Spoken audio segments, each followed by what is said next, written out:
gentlemen, welcome to your NXT Takeover Toronto live reactions. John, this show is pretty freaking stacked, and there's one specific match on it that I know you and I agree has major match of the year implications. But at the end of the day, tonight, we are getting 3 championship matches and a Dusty Rhodes Tag Team Classic. Champion will be crowned. John, what do you think? Brother, I'm excited. I mean, you're talking 5 matches on this show, all of which, in one form or another, I'm, definitely curious to see. The least interest, obviously, we talked about this NXT Championship match, but even that, I think from an in-ring standpoint, has the chance to be very entertaining. But the match they're hyping up here, which I'm assuming is going to be the opener, Ty Dillinger versus glorious Bobby Roode.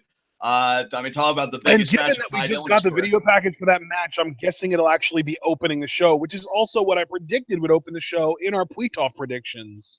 Ah, very nice, very nice. And, I said on our video that I'm going all in on Ty Dillinger. I mean, that prediction and Samoa Joe to regain the NXT Championship tonight, the 2 big predictions on my end. And I can't wait to get into this show. It should be quite good. Absolutely. Here we are. We're getting to see a city skyline. I'm guessing that is the skyline of Toronto.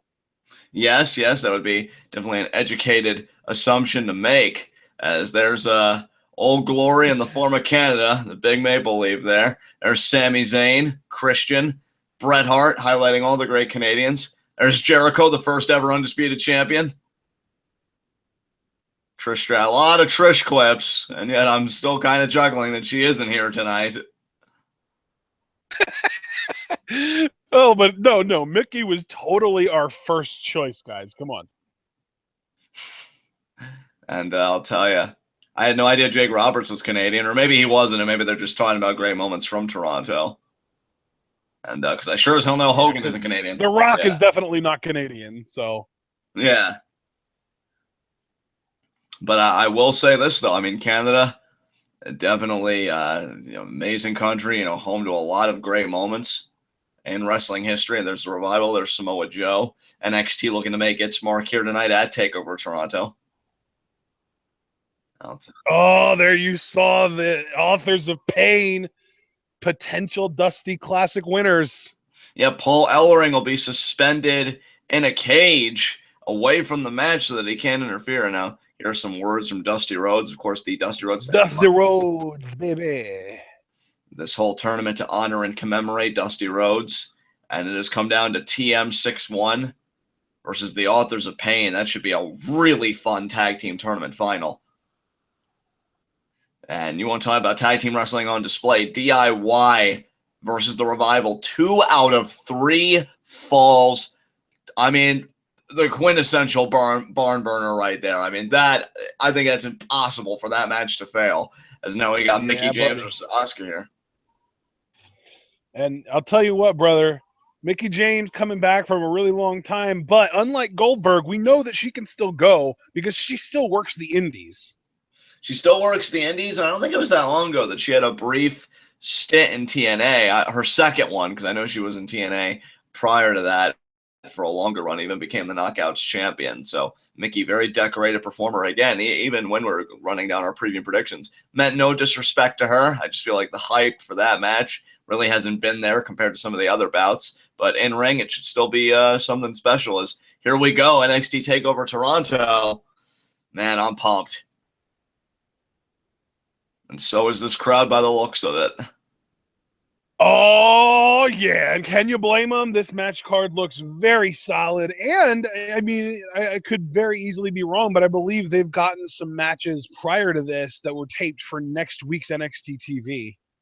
Yeah, that's usually how it goes at takeovers like this. So wouldn't it be surprising if they did? And, yeah, now we're going to get... I think this is what this going to be? Bobby Roode.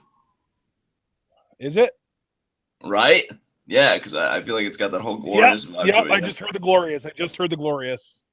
There you go. Wow, he's got a choir. This son of a bitch. Good Lord, Bobby. Choir. Yeah, that's not over the top at all. It suits him. Wow. That's true. You're not wrong. Well, will Bobby Roode prove to be glorious? I mean, again, I'm going all in on Dillinger. Biggest match of his NXT career. Entrance is nice, Bobby, but you gotta back it up. They wouldn't give Bobby this kind of entrance to lose, right? Well, I mean, you never know, partner. Stranger things have happened in this business. This is pretty awesome, but like, it feels very baby-facey, and he's supposed to be a douchebag heel. I would like trip one of them on his way to the ring and be like, yeah, you sung for me, but you're still beneath me, so.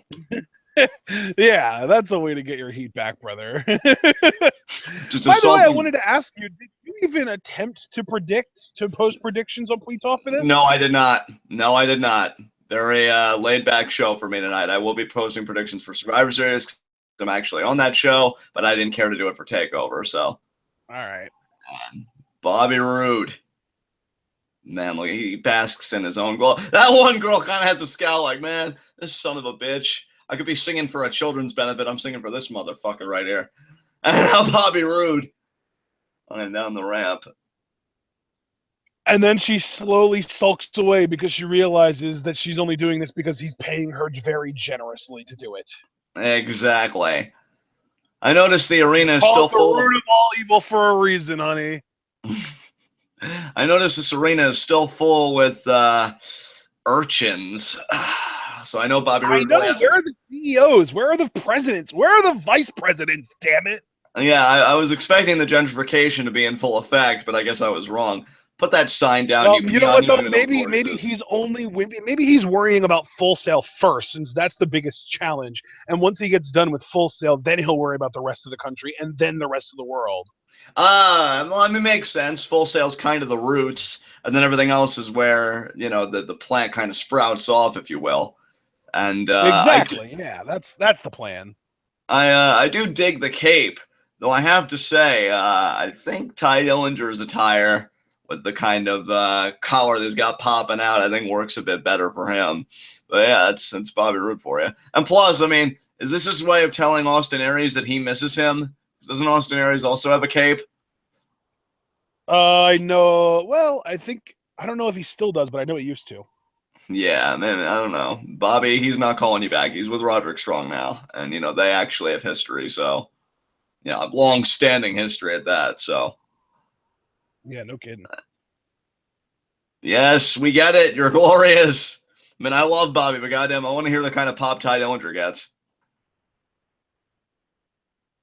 As we await the arrival, and now we cut to commentary. Corey Graves, who loves Bobby Roode and is probably so happy that Elias Sampson is not on this card. I'm feeling absolutely glorious, Phillips. Of course. Now Bobby Roode getting in his ring gear here from behind Tom there. I guess they're running down the card and the show for tonight.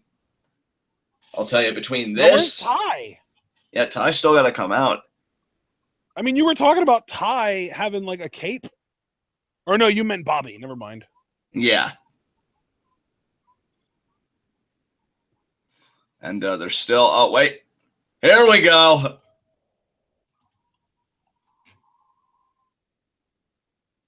Here we go, baby. I really am curious.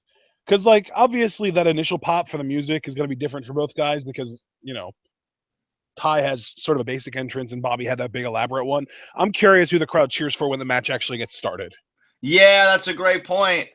I mean, I still fear because of the theme and everything, Ty Dillinger isn't going to get the babyface support that he could really use in this context. Yeah. But here's to hoping it'll be better than what I anticipate anyway. Gotta love that big-ass Nosferatu collar. That's what I'm saying, man. He rocks that shit. He's just like another day in the life of a perfect 10. And Ty Dillinger is so pumped. I mean, he has been talking about how he cannot wait to get his hands on Bobby Roode because he walked out on him in the Dusty Rhodes Tag Team Classic, and in his mind, that was very disrespectful to the memory of Dusty Rhodes. Said Bobby Roode, is egomaniacal, only cares about himself. And he's not wrong, but I mean, if you're Bobby Roode and you're surrounded by lesser beings, I mean, I really can't say that I blame Roode. Of course. I mean, I try and live my life the same way. I mean, none of you really matter. So, you know, I totally relate to where Bobby Roode's coming from. And now I'm just staring down Ty Dillinger. And, you know, he said Ty begged me to be his partner. And, you know, maybe Ty just needs better taste in tag partners. That's all. And now Ty is just burning a hole through Bobby Roode, though. I mean, in all seriousness, he is. I think Ty Dillinger, when he came out, he was probably having flashbacks. The match hasn't even started yet, and the crowd is chanting, "This is awesome. Canada, you marks." Hey, I mean, it's two of their countrymen squaring off, and particularly if you're a Ty Dillinger fan, this has got to be special for you because getting to hear his story in that video package, I mean, he worked his ass off to get here. And I doubt he's about to slow down now that he is here. And just a straight shot to Roode's face. Oh, snap. I know it's any time. Not going to let Bobby get his shin in, at least not that easily. Hell no. Can't say I blame Dillinger on that point. Another shot there to Roode. And another shot. Roode tries to go for the side headlock. Dillinger, though. Oh, all these shots, though, they make Little John happy. Back up. And now clotheslines Roode over the rope. That's a boy. I'll tell you what. Dillinger is not wasting any time here. And again. And Bobby Roode, what a bump there by Roode. He's just like, wait, this isn't glorious. What's happening to me? Now Ty Dillinger. Nice knife edge chop there. Yep. Another chop. Shades of Ric Flair, who has had many great battles with Dusty Rhodes, and another knife edge chop there. And Dillinger is just handing Roode his ass right now, but Roode now looking to mount the comeback. Of course he is, yeah. I mean, that's the thing with Bobby Roode. Look, he's a very talented performer. You know, never take that away from him, but he is also very crafty. Will pick his spots. And he just waited for Dillinger there, I guess, to get a little overconfident. Got a nice knee in that midsection. And now it's been all Bobby Roode here. And now Dillinger. Oh, look at that counter, though. Beautiful. And a back body drop on the floor. My goodness. Two-man. I mean, Dillinger said he calls himself the perfect 10. That's not arrogance. That's confidence. I think a lot of people would think that Roode's sentiment that he's glorious is arrogance. So we do have kind of an arrogance versus confidence kind of matchup here. But we'll see who the greater force is, the perfect 10 or the man that's glorious. Come on, Ty. Oh, and Bobby, look at that, begging off. Oh, hey, look, I don't want any more. And I think Ty's kind of noting the two hands up. 10, yeah. It's kind of pointing. I think he's going to do the 10 right in his face if I had to guess. No. I believe, yep. He did it slightly, but not, oh, well, here we go. I was going to say Ty's taking this match very seriously, putting the antics to bed, but he's always got time to remind people that he is a perfect 10. And there it is. And partner, I got to ask you, do you think those are smart mind games by Ty Dillinger? Do you think he's in Bobby Roode's head a little bit? Dude, who cares? Just let him be the perfect 10. There you go. That's all there is to it. Now just raining the shots down there. 2, 3, 4, 5, 6, 7, 8, 9, 10. There it is. Yeah, buddy. And this crowd definitely into it. Can't say I blame him. Roode, he's definitely got his equilibrium thrown off there.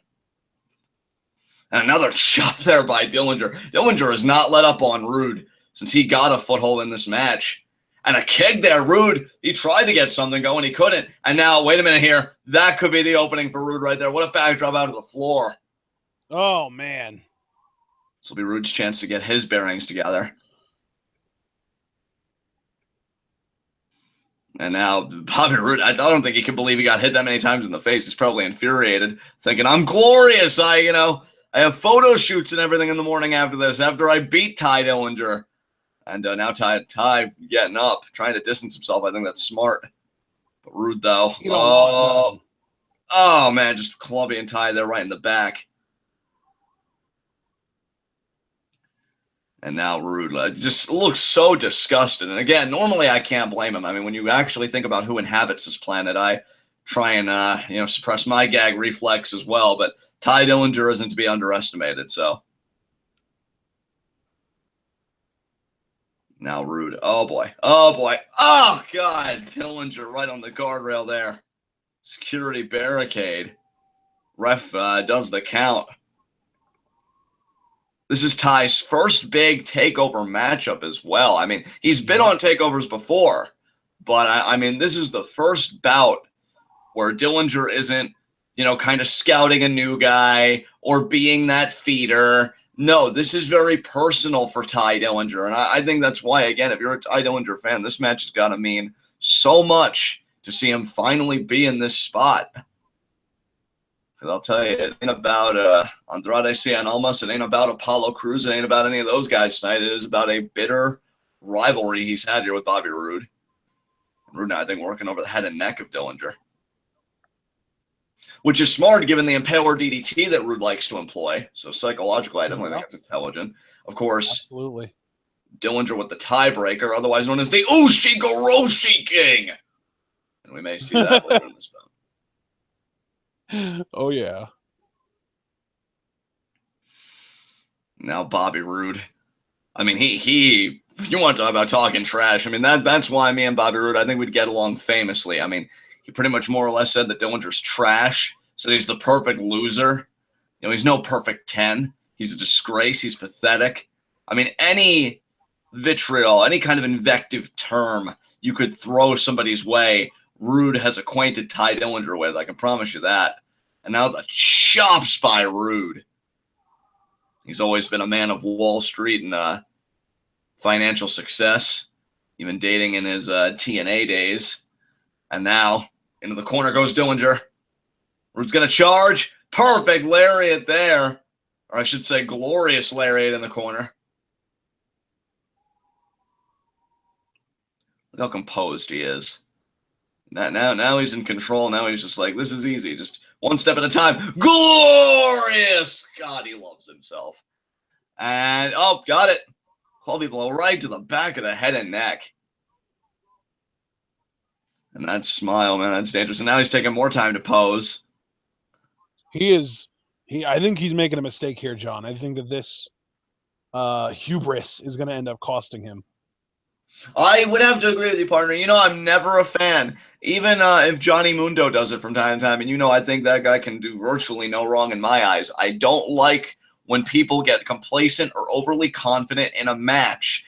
When you could be confident when you've gotten the 3 count, and you could be confident in the fact that you beat that man. And I was close by. Speaking of beating a man, that backslide. And now the chops in the corner there. Dillinger's trying to fight back here. Reverse the Irish hard. Irish with the back. Kick. Now he's going to go and he got the neck breaker. And I'll tell you what, Ash, I've been singing Dillinger's praises, even to the shock of myself, for a good chunk of this match. But let's not take away from Roode. His game plan has been absolutely brilliant. Oh, of course. I mean, working over the head and neck diligently, if you will. And Dillingerantly. I'm sorry, I can't. And now Roode just stomping on it, and now mocking the perfect 10 pose. I tried and I failed.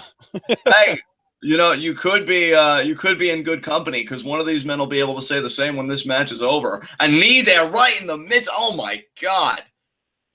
I'll tell you, folks, I'd be coughing up my lungs. Somebody drove their knee into me like that. Jesus Christ.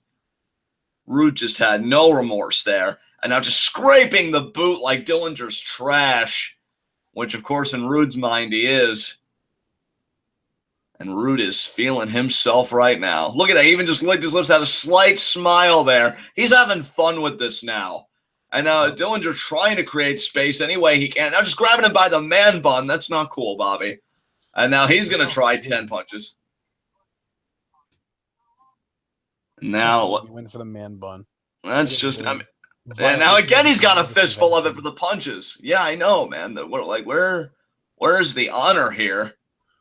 He's Bobby Roode. He has no honor. Look at his name. That's true. I mean, it's pretty self-explanatory when Roode itself is part of the name. And now again, another shot. He's nothing but a scumbag. Inverted atomic drop there by Dillinger. Beautifully done. Yeah, that was pretty sweet, I gotta say. I like how there was a slight delay to it. Dillinger wanted to make sure he got all of it. And now look at Ty here. He's firing up. He realizes I've created that slight opening. Shot to the gut there. Another body shot. Chop. Another chop. I'll reverse the Irish whip. Dillinger ducks. Nice flying forearm there. And another, almost like a back elbow there. Another shot. Kick. High knee there. Nice. Lariat. Stomped on his face. Damn, he stomped right on that face. And now That's Dillinger. Because he's dominating. He is. And now he's going to stomp a mud hole in Bobby Roode. 2, 3, 4, 5, 6, 7, 8, 9. Oh, come on, do it. And 10. Yeah, perfect 10 right there. And wait a minute, the knee pad comes down. Could it be the tiebreaker? The second knee pad comes down, and I think it will be. Oh, but Roode gets out of the ring. Brilliant heel maneuvering. Roode does create distance there. Now Ty going to chase him out. I don't know if that's... I don't know if I agree with that, Ty. Take the count out loss, brother. No, this is too personal for Ty. He needs to know he can pin Bobby Roode. But Bobby Roode, beautiful double-A spine buster. I'll tell you that. You call that a double-A spine buster, right?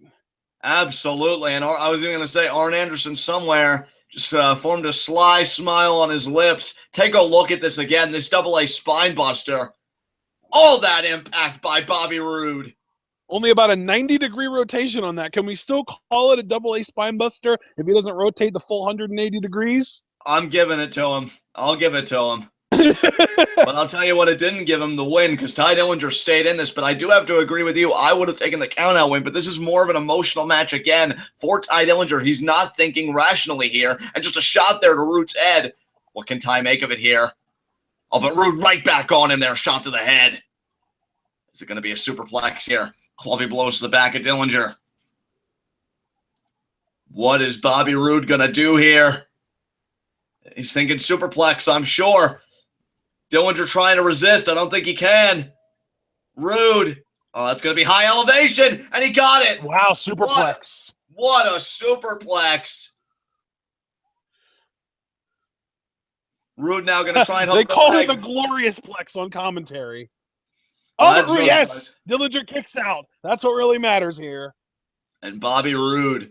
I mean, can you imagine? I mean, let's look at the other side of the coin here. We've talked about what will happen if Bobby Roode wins. We think it would give him good footing in the NXT Championship picture. But imagine if Bobby Roode loses. I'm not even talking about what it would do for Dillinger. I'm talking about what it would do for Roode. Here is a man that he's called a loser. He's called pathetic. Said, oh, he begged me to be his tag partner. If Roode loses to Dillinger, you want to talk about fucking with the psyche. I mean, I think that would do quite a bit of damage in my mind. And now what is Roode? What the hell is he doing here? Oh, he's going to try to do a tiebreaker. That son of a bitch is going to try and beat Ty with his own move. See, now this is the apex of arrogance right here, folks. When you feel so in control that you're going to deviate from your repertoire just to humiliate a man, and now could it be the tiebreaker here? Oh, but of course, Ty at the counter. I got to tell you, I kind of wish Bobby would have hit that and Ty would have kicked out at 1. 2, 3K got it. No. He's not calling it. He's not calling it. Roode would have had it. And even though the referee's hand hit down for 3, he can still call off the 3 count and now override it. There's 1, 2. Nope. Oh, so close there. Super kick. Another super kick. 1, 2. Oh, my God, that was close. Come on, Ty, work your energy back up. We need a tiebreaker. I got to tell you, man, and that's what I think the mistake was by Dillinger. I would have picked Roode up again and went for the tiebreaker for a second time. I think that super kick took his lights out, but I understand Ty. You know, I'm not saying he did wrong. I'm just saying that is a case where maybe he would have put more thought into it, but when you're in a big match like this, you have that sense of urgency, and Dillinger thought that was going to be his window to get a win. Roode staying in it. I'm just so glad the ref caught Roode trying to cheat. Because that could still this crowd has absolutely come alive. Oh, you know it. And now, wait a minute here. Who's going to react first? Who's going to react first? And Roode reacts first. And now Ty with the right hand. Turns with the counter punch. Roode with a straight right. And now Ty Dillinger, another Dillinger shot with a there. straight left. We've already established multiple times on Twitwell that Ty Dillinger is indeed a lefty. And another shot there by Dillinger. And this is a must-win for Ty. Dillinger, Roode. And now, Dillinger waking he's up. calling for it, baby. 3, 4, 5. My God. 5 straight left forearms from Dillinger. He's calling Roode in. He's got him up. Begging Roode. He's got him up. But Roode fought out. No. Did he? No, he reversed. Sunset flip. Roll up. Jackknife. No. Sharpshooter. Ty's got the sharpshooter. Is Roode going to tap here? Ty Dillinger. The crowd is on their feet. They love the sharpshooter. Bobby, he's going to tap, isn't he? I don't think so. No, he's right there at the ropes. Unless Ty can pull him back. Him back. Roode's going to, and he does. Yeah, he got on the rope. He got to the rope. I'll tell you what, man. Ty Dillinger has been so close throughout this match to beating Roode. Again, I mean, I don't know. I mean, I totally understand why Dillinger's doing the things he's doing. Oh, wait, cradle here. Small cradle. 2. He reversed it. 1, 2. Oh, my God. That was like the reverse to Ms. Ziggler on SmackDown this past Tuesday. Oh, wait. Except without cheating. Now, right into the right. That, shoulder first. That could be the post. That could be the beginning of the end right there. If he gets this, it's over. I think you're right. He got him up. That's it. Goes for the pin. 1, 2, 3 count. 3. Well, 1-0. Yep. I'll take that on the chin. Like I said, that was a principled pick, and I stand by what I said. I think that was the wrong call. I agree, but like I said, I think Bobby is going to be the next challenger for Nakamura because I think Nakamura is going to retain tonight. Yeah, and I'll tell you, that's looking very likely now after this matchup. Dillinger was so close. I mean, that was, even in defeat, Dillinger made sure he got everything he could out of this match, out of this takeover. As we take a look again here, some of the highlights of this match. It could have been over right here. Kudos to the referee.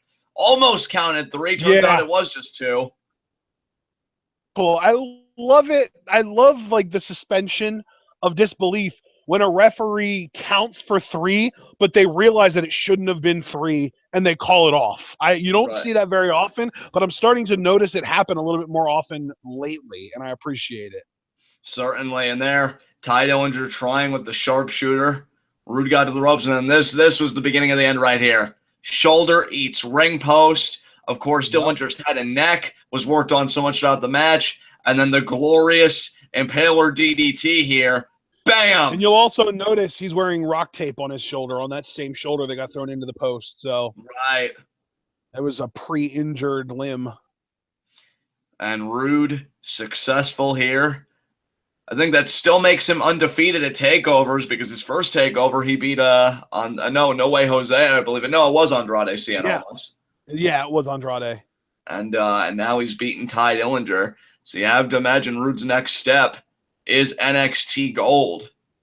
Yeah, he's definitely going after I'm guessing Nakamura, but it's going to be whoever ends up winning tonight's main event. And listen to this crowd for Ty. You know what though?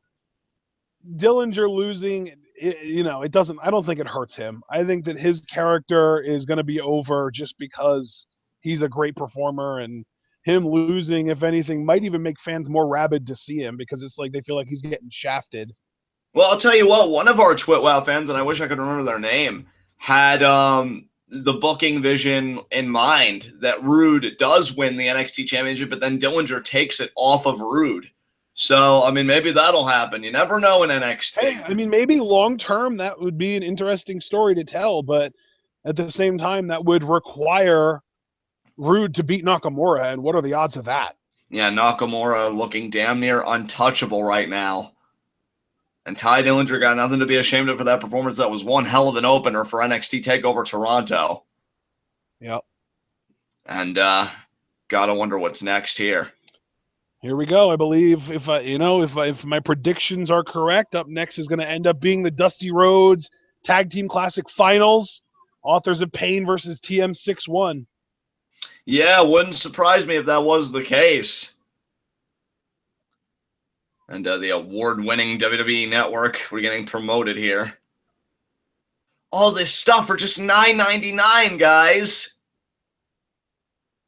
Just wonderful. So, what? Because I know we had a very impassioned tag team discussion, for both tag matches. But you and I both agree going into this TM61 to win, right? Nothing's changed. TM61 to win the Classic. Revival to retain their titles. All right. Two big upsets. Two big, unlikely scenarios that I definitely think is going to happen. Did you sign on to Revival's retention, or did you still go with? I stuck with DIY winning the titles tonight. Okay. So you're going kind of a strange route where you think both babyface teams are going to win. I'm picking TM61 and Revival, and then that'll be the title feud going forward. Right. There you see Asuka training. That should be the next match, because that match really, it's just too predictable. And it is going to be the Tag Team Classic. Yep. Did I seriously nail this entire card in my predictions? You might have. Tag Team Classic Tournament Finals, TM61 versus AOP. Here we're getting. And everyone is picking AOP. Like, it's pretty much a foregone conclusion at this point that people think AOP is going to win, and that's why I went out of my way to kind of cut a promo talking about how it would make just as much, if not more, sense for TM61 to win. But still, AOP is by a 95-5 margin. More people are picking AOP to win. So if you're picking AOP to win, don't consider it something special about yourself just because you're picking something different than us. Most people are picking AOP to win. Right. I'll tell you what, this tournament, I feel like was so much better than the inaugural Tag Team Classic. And I'm so happy that these two teams made it, because they are both legitimate tag teams. And I'll tell you, I'm excited for this final here. Should be a great match. Oh, absolutely. The match is going to be incredible. These teams have already had two matches. The first one was very one-sided in favor of the authors. The second one was at TakeOver Brooklyn, and it was a very entertaining match. However, TM61 lost in a close loss. I mean, you have to imagine Dusty Rhodes was a man. He overcame the odds so many times, and you have to imagine TM61's going to have that same fighting spirit if they're going to beat a team the credibility and the caliber of Authors of Pain. As we take a look now at TM61's rise in this tournament, and we also saw Sanity in this tournament, DIY, and I'll tell you, AOP just running through everybody. I wonder. I'm really curious if Sanity is going to be on this show at all, because I know they're not on the card, but I'm really curious if they're going to show up at all. Like, maybe if, just as an example, if TM61 do win, I could actually see Sanity attacking, and then obviously if TM61 win and Gargano and Ciampa also win, I could see Sanity attacking Gargano and Ciampa after their match. Yeah, I mean, that's certainly a great point. I mean, I'd be surprised if Sanity didn't make a splash here at this takeover, but that remains to be seen. And, we shall see. I'll tell you what, though, that trophy, it's going to go to one of these two teams. And, again, just the even added suspense that Paul Ellering is going to be suspended above in a cage so that he won't be able to help. That's suspenseful. Like, if anything, that removes suspense, because the whole suspense is whether he's going to interfere or not. But if he's in a cage, there's no suspense because there's no way he's going to interfere. Oh, dude, clearly you haven't seen other steps like this, because I even told you in preview predictions. I remember events like WWE In Your House and Triple H versus Owen Hart with Chyna suspended in a cage, and DX was still able to get her down, and she was bending the bars. So you have to imagine AOP is going to find some way to get Paul. Yeah, I don't think I've ever seen a match with someone suspended above the ring in a cage before. And if I have, it was when I was like 8 or 9 years old, and I just don't remember it. Well, I'm telling you, brother, just because Paul Ellering's suspended in a cage, don't think that means that this is going to be a straight-up match. In fact, if anything, I expect more shenanigans than if Paul Ellering was just allowed to move about. So now here comes AOP. That's interesting. Yeah, I had not thought of that. I thought that was just like a way to ensure that he wouldn't interfere in the match, and that's just kind of the way I accepted it. Well, I mean, think about it, bro. I mean, you've been watching WWE even longer than I have. When people bill a match as, oh, nobody would be able to get in, like, oh, I don't know, Hell in a Cell or a steel cage, people inevitably find a way to get involved and stick their nose in it. I don't think this will be any different. I mean, that's me personally. That's true. Let's not forget the last time we had an Inferno match, the entire match was built around the Wyatt family trying to get into the ring. Right. Now, Paul Ellering, he's walking out with his men now, but he's going to have to seclude himself into a cage after the fact. And there is that cage. It's going to lower. Yep. It's going to put Ellering in there. It's going to be weird just seeing him just kind of, cooperate and go into it. Like, what else is he going to do? He's not going to, like, fight people to make sure he stays out or something. Well, Paul Ellering strikes me as that wily old bastard that always has a plan. So he'll seem complicit, but it's only because he has his next 5 moves prepared. But I will say this, Ashton, to your point, because one of your big driving points, whether it's just been in conversations leading up to this or our formal preview and predictions that we did on Thursday, your thing is TM61, this is their 3rd time climbing in there with AOP. The first 2 times they lost, but they get closer and closer each time. So knowing that fact and knowing Ellering suspended above the ring, that's got to feel great to TM61 that they feel like they're figuring out AOP and they won't even have to worry about their secret weapon in Paul Ellering. So TM61's got to be very confident tonight. And now, they are ready to go. And you know something? I have been waiting for these guys to show up, and I feel like this Classic has really done that because now I'm really seeing them as the mighty don't kneel. I mean, everybody, even you would always say, like, oh, the mighty don't kneel, and they always seem like this impressive team. And when they first came on, I was pretty meh on them, but this Tag Team Classic has really brought them to life, and now they've got to have the match of their lives to win that trophy. So... how odd is it that tag team wrestling makes one of the best tag teams in the world look like a really good tag team? I know, right? And that's what it's all about. Look at that trophy. That is gorgeous. Yeah. I mean, even Cody Rhodes, who isn't with the company anymore, who's been doing his own thing, kept a very respectful tone, hasn't really denigrated WWE at all. And he knew, it was the time of the Classic.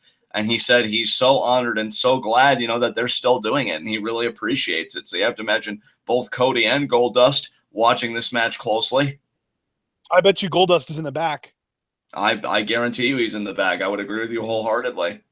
Probably going to come out to be a part of the celebration, the ceremony for the trophy being handed to the winner. And given that we just had a heel win the preceding bout, you'd have to think that the crowd's spirits, especially in something as sentimental as the Tag Team Classic. TM61, I'm really liking their chances, but... this is awesome. I legitimately think I've never seen this. You said In Your House. What year was that from? Maybe 99? 98 or 99, I felt like, yeah. I might have seen that then. I just don't remember it at all. Yeah, then again, though, to be fair to your point, it was DX, and they were always known for shenanigans, and Chyna, of course, is a freak with her strength. But I still think shenanigans are going to happen in this match. I'd be shocked if they didn't. And now look at this. He's gesturing, I'll get you, crazy kids. These bars can't hold me. And I would have gotten away with it, too, if it weren't for you meddling kids and that dumb dog. I'm Paul Ellering, damn it. I did things. Let's be real. Paul Ellering, if you had to make a list of everybody in NXT who looked like a Scooby-Doo villain, Paul Ellering would be number 1. Oh, absolutely. Time to find out. He's even got the cartoonishly chiseled jawline and cheekbones that old Scooby-Doo villains used to always have. And look, I believe, is that Rezar or is that Akam starting off? Akam is the smaller one of the two. I know that. That is Akam. And now, Akam there. Oh, Nick Miller here. I love that you called him Akam because their names remind us so much of Occam's razor. And now Shane Thorne. Nice boot to the face. Now Nick Miller. Thorne is the real star. My official prediction here was that Thorne would pin Akam. So it's kind of funny that we were already talking about Akam. And now. So that was my official prediction. Thorne pins Akam. Miller kind of does what he just did there and keeps Rezar out of the picture as long as possible. And I'll tell you, Akam and Shane Thorne here, the two legal That's men. Rezar right there. The guy handling Shane Thorne right now is Rezar. Oh, okay, my mistake. But now Rezar, oh, that's not good. What the hell is this? Oh my god! What in the hell is he? This is weird. This is like, unexpected. And now Shane Thorne, and rightfully so, trying to fight for his damn life here. Jesus he's high up Christ. though. He is high up though. He's gonna jump off it. He's gonna jump off it. Come on, Shane. Crossbody, baby. Crossbody. You can do it. Yes. Oh my god. Oh my god. He flipped. He didn't even do a crossbody. That was awesome. Jesus Christ. I mean, a crossbody's pretty I'll tell you what, a crossbody's pretty standard. Shane Thorne saying, I'm anything but standard. I'm Shane fucking Damn right. Thorne, Shane bitch. Thorne is awesome. Oh, what a flip that was. What a scent-on there by Shane Thorne on 2 standing opponents. Take a look at this again. A perfect angle, too. Bam! That was sick. He landed on their heads, too. How much damage must that have done? I'll tell you, Shane Thorne, to his credit, got all of that. But look at the quick recovery there. Oh, my God! Right on the neck! Right on the damn neck! I think that was Rezar that did that. And Rezar, I think, just got the tag, too, didn't he? Yeah, that's what it is. It is Rezar. And now Rezar, I'll tell you, he cuts deep like a fucking razor because he just destroyed Shane Thorne's neck. Hook of the leg. And Shane Thorne somehow, I mean, I'll tell you, guy doesn't have much sense. He has all the athletic ability in the world. Not very smart, is he? Get his neck punished like that, and he's like, oh, yeah, I'll continue. I saw on WWE.com, Akam is only only hilarious, but he's only 290 pounds. I'm pretty sure Rezar is about 340, maybe even 350. He's huge. And I'll tell you what, these guys, what's so scary about seeing their performance right now is, remember, Paul Ellering is out of the equation. The more experience these guys get, the more deadly they'll become even without Paul Ellering, and that's a terrifying thought for the rest of the division. And Shane Thorne's experiencing that terror firsthand right now. Yeah, that expression was just one of, like, smothering, like, God, please, someone get these guys off me. And now here comes Akam. Oh, my God, this is not going to be good. Oh, the stomp! Jesus. Now, this is Akam. And only a 2 count, though. I will tell you what. Already in this tournament final, we have seen these guys, I mean, Shane Thorne sacrificing everything so early in the match with that scent on, but then AOP with the devastating offensive. And I'll tell you, I mean, I know you were saying that TM6... Man, I wish they would have hung that anywhere but above the center of the ring, because if that cage, if any part of the system keeping that cage aloft fails and it falls, it's going to land on the people in the ring, and it's going to hurt, if not kill someone. Right. I mean, I don't even know why they'd choose that particular point unless there were going to be shenanigans. And even then, though, I don't understand why that positioning, because in that same cage match, Triple H, Owen with China suspended above the ring, they didn't do it in the middle of the ring. They kept it away from the ring. I don't know why they didn't do that here, but I digress. Shane Thorne now has regained a vertical base. Let's see what he can do with it. And Akam is telling him not much. And oh, the toss! Shades of Hernandez just throttled Shane Thorne by the throat and just flipped if I was Paul Ellering, I would just kind of sit on my butt in the cage and relax and just like stick my feet through the bars and just like sit there and just wait. I mean, I guess these guys. That's what I would want to do, at least, just so that I didn't rock it, so that I didn't freaking like break a chain or something and make it fall. I'd just be so freaking paranoid. And now Shane Thorne, though, able to move out of the way. Akam got nothing but turnbuckle there. Rezar just got the tag. The tag to Rezar. Here comes Rezar, the big man, the stomp to the back, and goes after Nick Miller, but Miller smartened up. Remember, the last time these guys faced off, the constant isolation of Thorne with the attacking of Miller was really part of the reason they won. And now Nick Miller got the tag there. Nice forearm. Another forearm there by Miller. Miller is the bigger, more powerful of the 2 members of TM61. And if you didn't believe it before, look at that. Scoop slam on the 290-pound Akam. Oh, and caught Akam again. A nice T-bone there. Wow. Nick Miller showing. Oh, my God. Oh my God, the 340-pound Rezar, the side suplex. That was beautiful. And Nick Miller is feeling himself right now. And now Putting that power on display. I love that as soon as I said that he's the more powerful of the two, he started throwing 300-pounders around like it was nothing. Look at just leaning his elbow into these two guys. And now Rezar there just got one. And now Nick Miller. Is he going to fly? Seriously? Miller's going to fly. He got it. Wow, beautiful. Hook of the leg, 1, 2. And look at that. I think that's Rezar that kicked out. Yeah. Yeah. Then Akam came into the picture. Now Akam. Camera keeps panning up to the cage. Shane Thorne, nice calf kick. See it. Status update on what's going on with Ellering. And now, are we going to get the double 10-count punch? Yes, we are. Oh, but the power. Oh, no. The power. Oh, they're running them into each other. Their heads clunked. Like you've been saying, partner, TM61 is learning. They have been learning the playbook of AOP. Shane Thorne back in there. Are they going to go for Thunder Valley here? Thunder Valley. Oh, my God, they are. Thunder Valley. Oh, my God, they hit it. He got it. Play defense. Somebody play defense, please. 1, 2. Whoa, Miller, why didn't you play defense? Miller was late to that. That could have cost him dearly. And now, he got it. Oh, he didn't catch him, but I think he might have been supposed to catch him. Oh, now Shane Thorne again. Oh, my God. Thorne is amazing. Thorne is amazing. He's so good. I mean, partner, look, I don't disagree with you, but wait a minute here. What is that? That's a chain. He just dropped the chain down. I told you shenanigans, regardless. That's Rezar. He gave the chain to Rezar. No way. Is AOP going to win this tag team classic? I mean, the ref's got his back turned. Is that Drake? Yeah, that's Drake.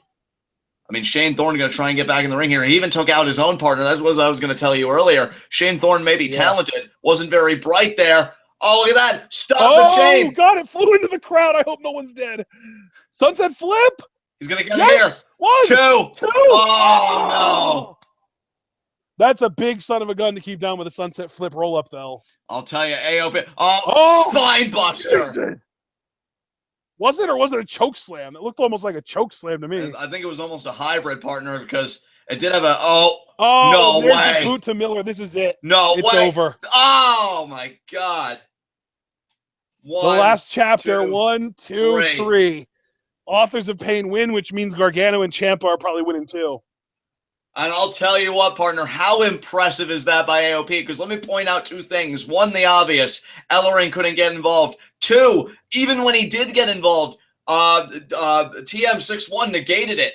They got the chain out of there. That was all AOP and their ability. That is immensely impressive. Yeah, because Rezar went to use the chain, but immediately Thorne canceled it out. He got rid of it. And I'll tell you what, TM61, they may get closer every time, but the fact is AOP is TM61's number, plain and simple. Yep. That was a dominant performance. And Ellering, I got to tell you, if he wasn't proud of his guys before, he's got to be proud of them now because they just took care of business. And AOP, and I mean this sincerely, folks, when they first came on the scene, I was mad about them too, just like TM61, but just like TM61 as well. They have grown on me so quickly. They get better and better with every match, and that's terrifying for the rest of the division.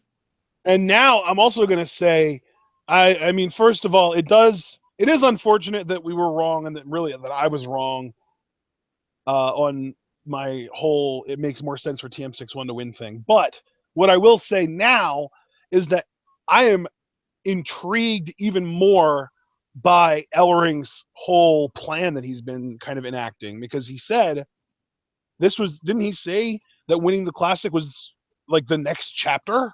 Right. So what's next now? Are they going to go after the titles? You'd have to assume. You'd have to assume, because that's the only honor greater than the tag team. If Gargano and Ciampa do win the titles tonight, I don't know if they'll hold them for more than 3 months with AOP going after them. I'd have to agree with you. And you know who this loss really falls on, and I hate to be that guy, but it really does, in my mind, fall on Nick Miller. Yeah. Didn't play defense. That's Thunder Valley. Now look at that. And there's Goldust. There's Dustin. Keeping it very respectful, very tasteful. I like that. Paul Ellering shaking hands with Dustin, Triple H, Regal. And wow, these guys, what a force. And you know what? Let me say this too. I like that AOP won, and for no other reason, now that establishes a precedent in the Tag Team Classic that no matter if you're face or heel, anybody can win. I like that. Yep. Because if the face team had won again, that would just kind of be like, oh, okay, it's a purely babyface thing. It would have created a trend, kind of like with the Lucha Libre World Cup, where we know that every year a AAA team is going to win, and they shook that up this year by having Team Lucha Underground win. Yeah, they did. But in this moment, Authors of Pain, what a sight that is. I'm happy for those guys. Yeah. That's great. So cool. And massive props that they had the balls to have a heel team win and then still have a normal celebration and a normal ceremony, not, kind of playing up like, oh, these are bad guys. I don't want to shake their hands. They're scary. Yeah, I like that too, because you know what? It was a great match. I mean, my God, Shane Thorne put everything of himself into that match. Right, he's so good. And there was no need for kayfabe shenanigans after the fact. They won. Keep it tasteful. You know when you can do the shenanigans? When we get back to a fresh set of tapings and they could go after DIY. Well, and here we go. I nailed the match order. I know that. Even if I didn't nail every prediction, I nailed the match order. Kind of sucks that Asuka, Mickie is going to be semi-main when I feel like these guys really deserve that spot, if not the main event. These guys deserve the main event. This match right here should be the main event of this show. And we won't have to wait that long because it's coming up next. I'm happy and excited to see it, but it's disappointing that NXT is still, kind of behind the times on identifying what match should main event. And I'll tell you, especially because the Revival call themselves top guys, it'd be quite fitting for them to get the main event, but it won't be tonight. Yep. And ladies and gentlemen, we've got 25 people watching live. We also had 3 people show up and think that we were going to be streaming on YouTube NXT Takeover Toronto like a couple of morons. But, if you're enjoying the show so far, be sure to leave a like. Try and counteract the people that think that we're streaming the actual show, dislike the video when they realize it's just 2 fans marking out, and then leave. Help us out a little bit. But that being said, this match is going to be freaking incredible. Oh, yeah. I mean, look, you're talking about in the Revival, Dash and Dawson, they pride themselves on being throwbacks, and they are so fucking good at it. I mean, consistently one of my favorite parts of NXT. I almost dread them being called up because I don't really know how they're going to be booked or portrayed, because I feel like in NXT they've got it down to a science. And you guys have already heard me heap praise on DIY. I think they're an amazing babyface team. Gargano especially, so impressive and so great at being sympathetic. And you have to wonder here, I mean, if Revival were to retain, is Ciampa going to snap on Gargano? But after AOP winning, I think I can pretty confidently say DIY is going to win the titles here. Yeah. And now we're taking a look at DIY's journey through the Dusty Rhodes Tag Team Classic. The Revival having to forfeit their match. But then when DIY was taking on AOP, who we just saw win it, Revival came in and they cost DIY that match. So now they're going to try and even the score here at Toronto. You know what we might actually get, John? What's that? We might get Gargano and Ciampa winning, and then within 2 or 3 months, AOP wins the titles. But then we get a chase from TM61, and TM61's first win over AOP could be for the titles, and that could happen sometime around May, June-ish. That's true. I mean, kind of in a similar vein as the Bobby Roode Dillinger thing. Roode could maybe find success, and then Dillinger ultimately gets the last laugh. I would actually really be appreciative if NXT employed that kind of booking for quite a few of its feuds. And I say May or June-ish because then Sanity could take the titles off of them at Brooklyn too, and it fits perfectly into my narrative that all 4 members of Sanity will be holding titles by the end of Brooklyn too. Right. Pretty excited about that idea. Yeah, I'll tell you what. This show so far, I've been thoroughly enjoying TakeOver Toronto. I think each match has been successively better because I'll tell you, TM61 and again, especially Shane Thorne, pulled me into that final, and AOP just gets better with every bout. But this match, again, really wish this would have made evented because, guys, I'll tell you what, if you weren't taking a deep seat before, you sure as hell are going to want to do it for this bout because this is going to be absolute insanity. Yeah, insanity, even though sanity is nowhere to be seen on this show. Yeah, not yet anyway. Those crazy bastards could strike at any moment. But yeah, DIY versus the Revival. 2 out of 3 falls. And again, that's a match setting that the Revival is actually familiar with. They beat American Alpha in a 2 out of 3 falls NXT Tag Team Championship match. They've been in that environment before. I mean, the question is can DIY do what American Alpha couldn't do? Here we go. Look at the crowd get up for DIY. That's awesome to see. Yeah, they are ready for this match. They are ready for this match. Oh, absolutely. And so are we. Yeah, buddy. These guys, I really I want them to win, but at the same time, I want them to lose just so that I can see that Gargano face of failure and Ciampa turn on him, and that would be amazing. Oh, yeah, seeing Ciampa break Gargano's arm would be absolutely hilarious, but I don't think that's going to happen tonight. That's not what I mean. Stop trying to make me the scumbag.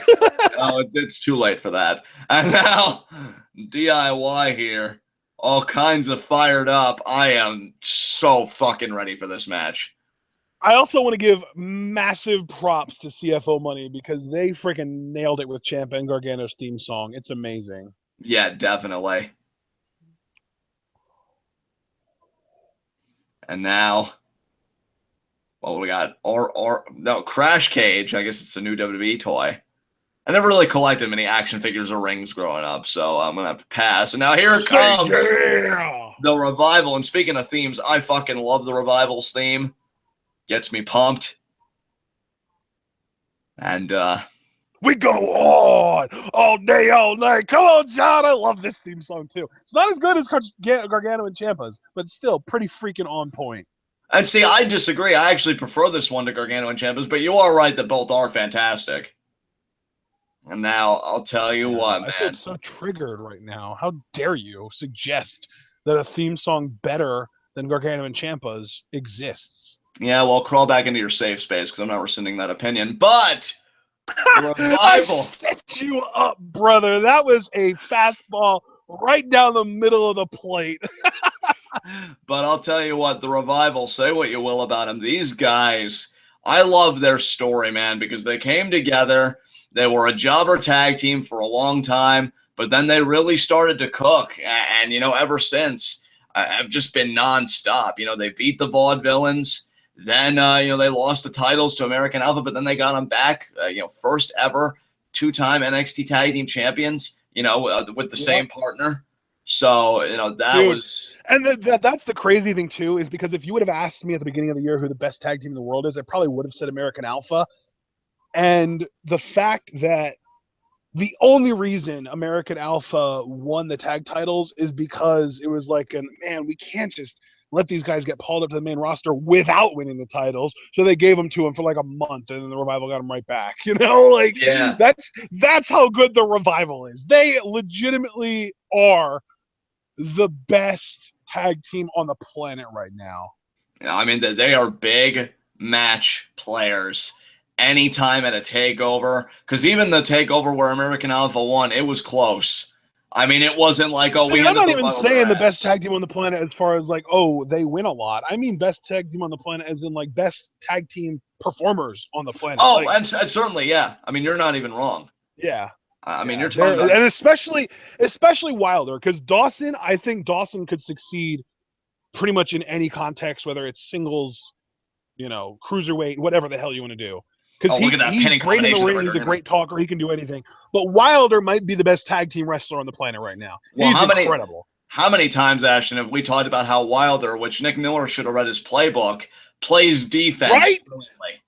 I mean, just absolutely brilliant at breaking them near fall. And listen, I mean, look who you're talking to here when you're talking about just a great tag team overall. How many times when we watch tag team matches, especially at takeovers, do I harp on the tag team fundamentals? The isolating the corner, cutting the ring in half, things like that. And the Revival, I mean, they've redefined the art of doing all those things. That's how brilliant that team is, which is why DIY, I mean, this is the one team where even 100% isn't good enough. It's 200% or bust. And DIY's got to bring it tonight. And now Dawson, they're just straight shot. DIY, it's two really phenomenal performers, and they're really good friends, and they're a really solid tag team, but they don't have the kind of tag team chemistry that the Revival does. I don't know if any tag team does, dude. That's the crazy thing. Yeah. I mean, this is American Alpha did on one night, but that didn't last very long. Exactly, and I'll tell you something. The Revival may be the closest we'll ever get to a standard tag team version of the Shield, because these guys swarm. Atomic drop. Forearm. Ciampa with just a straight shot there. Double forearm. Double drop kick. Oh, Ciampa's cooking on Dawson. 2. Nope, only barely even a 2 count. And we got to remember, this is 2 out of 3 falls. Even if they would have gotten the fall there, this match would continue. And now ringing the arm of Dawson there. But look at that. See, that's the brilliance of the Revival right there. Wilder distracting the ref, and then Dawson raking the eyes of Ciampa. They work together even if they're not sharing the ring together, and one of them's on the apron, and not just gouging Ciampa there as Dawson. That is what I love about these guys. They are rough, they are tough, and they do not give a fuck. And now Wilder there with just a straight shot to Ciampa's side. And now they are going to pick Ciampa apart. Clubby blow to the back there. And there you see Dawson Wilder rather in the ring. What an uppercut there by Wilder. Oh, but a forearm from Ciampa. Oh, again though, clubbing blow to the back from Wilder. Oh, Ciampa though, body shot, and then sends Wilder's face.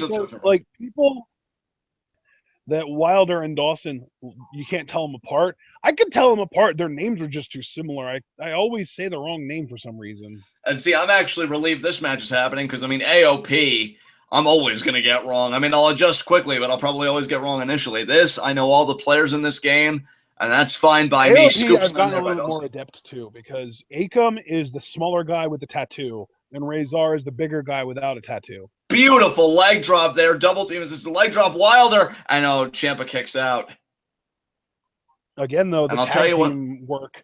I mean, you've got to. It's one of those things where if you look at Gargano and Ciampa, like they're both amazing performers, and they are an amazing tag team, but they barely do anything as a tag team. Everything that they do, it feels like it's just two individual guys beating up another guy. With the Revival, it's like they share a brain. Like they are on the same page at all times. Even, simple stuff like when they tag in, they do a combo leg drop with each other. And nice, with Gargano and Ciampa, even their tag team finisher is just two guys doing separate moves to the same person. Right, a nice belly-to-belly throw there by Gargano to Wilder, and now Dawson with the chop. Oh, now a chop there to Wilder. Pulling a Daniel Bryan, running from corner to corner, doing moves, and then the Bulldog Lariat combo. Nice jumping neck breaker. Almost like an inverted complete shot, almost zigzag-esque, but only a 2 count. Scott Dawson there still able to shoot the shoulder off the canvas. Gargano, though, who really feels the weight of their loss at Brooklyn, going to try and redeem himself here. Look at Wilder, though, out of the corner of your eye there. I saw him. And now Gargano going to charge. Dawson. Oh, no, he isn't. Dawson handles it on his own. Steals the tag. Forearm, reversed by Gargano, but the punch from Dawson. And now I'll call him. Oh, Shatter Machine. 1, That's 2. It. First fall down. Oh, my God. That was amazing.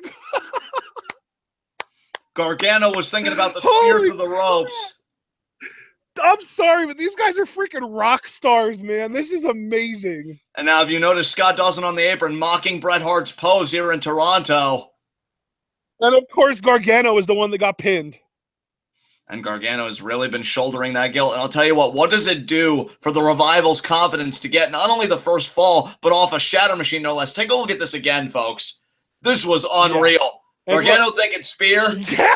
Bam. That was so good. Oh, my God. And now Gargano is out of it. The ref is trying to make sure that he can even continue in this match. And Dash Wilder, you can tell Dash Wilder's even uncomfortable giving him any room, giving him any space. Gargano. Oh, that was close. Oh, there's the clobber in him, man. Jeez. And now Dawson in. Wouldn't it be something if these guys... I feel like the Revival are at their best when Dawson is in the ring, because Wilder is so good at being the second man. And, taking cheap shots when Dawson and like this, taking cheap shots when Dawson distracts the ref, running around and pulling the opponent down off the apron to prevent tags, or all that second man stuff. Oh, Wilder look at is that the best float at it. over by Dawson, and Gargano still gets that. That was a beautiful These float guys over are by putting Scott on a Dawson. freaking tag team clinic. It's a good. I'm telling you what, Raw or SmackDown Live, whichever one of you brands that's fortunate enough to get the Revival, do not fuck this up. Seriously. Right? And you know what? I might even have to eat my words anyway, because the way the Revival's working, who's to even say they're going to get called up? They might still be holding on to those tag team titles. They are picking Gargano apart. I love Gargano and Ciampa, but I still want the Revival to win just because of how good they are. Now, look, I never want another NXT Takeover special without a Wilder and Dawson tag team match as a part of it again. Exactly, and a headbutt there to Gargano. And look at how far, and this is the shit I'm talking about, and I'm going to keep saying it because the Revival's so good at doing it. Look how far away Gargano is from Ciampa. He's in fucking no man's land. He ain't anywhere near Ciampa. Yep. And now Dawson gets the tag again. Even the Irish whip, they keep him on their side of the ring. It's not on the middle of the ring to risk him tagging Ciampa in. It's on their side of the ring. I've seen a lot of guys win tag team titles and think, oh, that's a great notch in my belt, no pun intended, or, oh, that's a great accomplishment on my resume. No, tag teaming for Dawson and Dash, that's their fucking life. It is an art form that they have perfected. And now look at the body scissors by Dawson here to Gargano. Yep. Just driving, and you got to imagine that hurts even more, Ashton, because Gargano ate the shatter machine. If the air wasn't driven out of you before, it's driven out of you now. And Dawson is just picking Gargano apart here, and Ciampa has got to be frothing at the goddamn mouth. Oh, yeah, definitely. Oh, my God. DIY has got to fight from the ground up. And now, almost like a sleeper hold. I mean, I'll tell you. Oh, wait a minute here. Powerbomb? Oh, Gory special! Gory special. The Gory special. God, I love Scott Dawson. And now watch, and look at how close Scott Dawson keeps that Gory special in his corner. He could tag and dash it any time if he wanted to. So smart. Absolutely. So fucking smart. He could afford to get a little bit closer, but I think he's trying to remain as stationary as possible so that he can apply the torque. And yeah, you don't want to get Gargano to the ropes at the same time. And now arm drag there. And now takes out Dash. Oh, Dash still able to hang on. Dawson right away. See, Gargano was smart enough to realize he had to take out Dash because Dash would have stopped him from making the tag, but he didn't turn around quickly enough to take out Dawson, too. Oh, look at that teamwork, though, to keep him away. Cutting off the ring.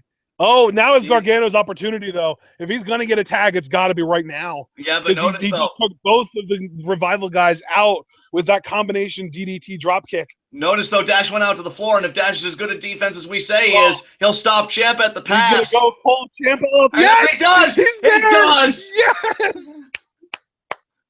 Oh, tried to. I love it. Got kicked off there. No.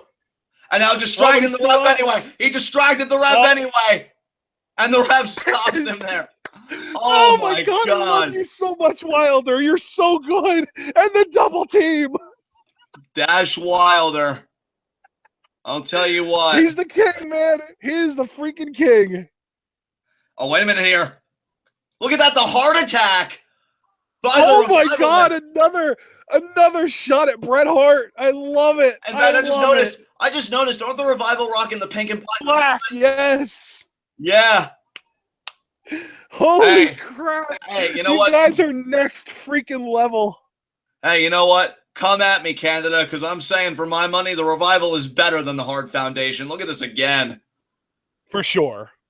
I mean, the Revival, like I said, they have redefined the art of tag team wrestling, and there's a nice European uppercut by Dash Wilder to Gargano. Hart Foundation credit, they were busy writing the tag team rule book. And now Dawson and Wilder, not only have they read the Hart Foundation chapter, but they've read the book back to back, cover to cover, multiple times, and they're freaking masters of it. Oh, Gargano, too. Oh, that was close. That was close. Do you notice, though, the Revival is unwilling to give up even a single fall. I love that. I love it. And do you know, back elbow there by Gargano, and now Ciampa going to come in. There's the tag. In comes Ciampa. This is going to be a huge comeback. Wow, huge missile dropkick there. And now Dawson is shook. Dawson backing up. Knee. Into the face. Rolls him out. Are we going to get another knee? Back elbow. Another back elbow. Another back elbow. Here we go. He's got him lined Dawson up. caught him. Dawson caught him. Reverses the Irish whip into the corner. Oh, but Ciampa with the boot. Oh, leg lariat there. That was like a Kenny Omega move. Yeah. And kick out there by Dawson. It has been so difficult by Ciampa. It has been so difficult for DIY to get even a single fall. And the longer it takes them, the more energy they have to expend to get it, the more in the long run I think it helps the Revival. And now Dash Wilder coming in again. Knee there by Ciampa. That was very smart by Ciampa, but now he's got caught. Oh, rolls through. Ducks. He's got German. Wow. That was a really nice German. Keeps the hands clasped. Another German. Oh, is this a little bit of a tribute, John? Yeah, shades of Canada's own Chris Benoit. 3 German suplexes. Oh, Ciampa pulling the trigger. There's the knee. Whoa. That's going to do it. That's going to do one it. Half of whoa. No, it doesn't. And he kicks out. Oh, my God. Oh, my God, Dawson. The Revival aren't willing to give up a single fall. That is unbelievable. That's what I'm saying. Like, Ciampa and Gargano lost their first fall really early in this match. And it's like they expected, like, the pendulum to swing back in their favor, and it just isn't. And now look at this. Ciampa calling for Gargano here. Might have been distracted. Dawson on the back elbow. Wait a minute. Gargano here. Gargano, I don't think was ever tagged. Look at this. Look at Dawson. What are you doing? Oh, my God. Oh, no. Oh, my God. No, Ciampa's saving him here. Ciampa saving him. I think he was going for an assisted tombstone or an assisted pile driver. And now crossbody there. That could do it. Ciampa. 2. That's going to be it. Oh, no. No. Oh, my God. He kicked out. And now Wilder's in. Wilder back in. Knee there to Wilder. Illegal, but he's in. And now Wilder still trying to distract the ref. Oh, could it be the PCS? Could it be the post-concussion syndrome here? It is. The PCS. That's going to do it.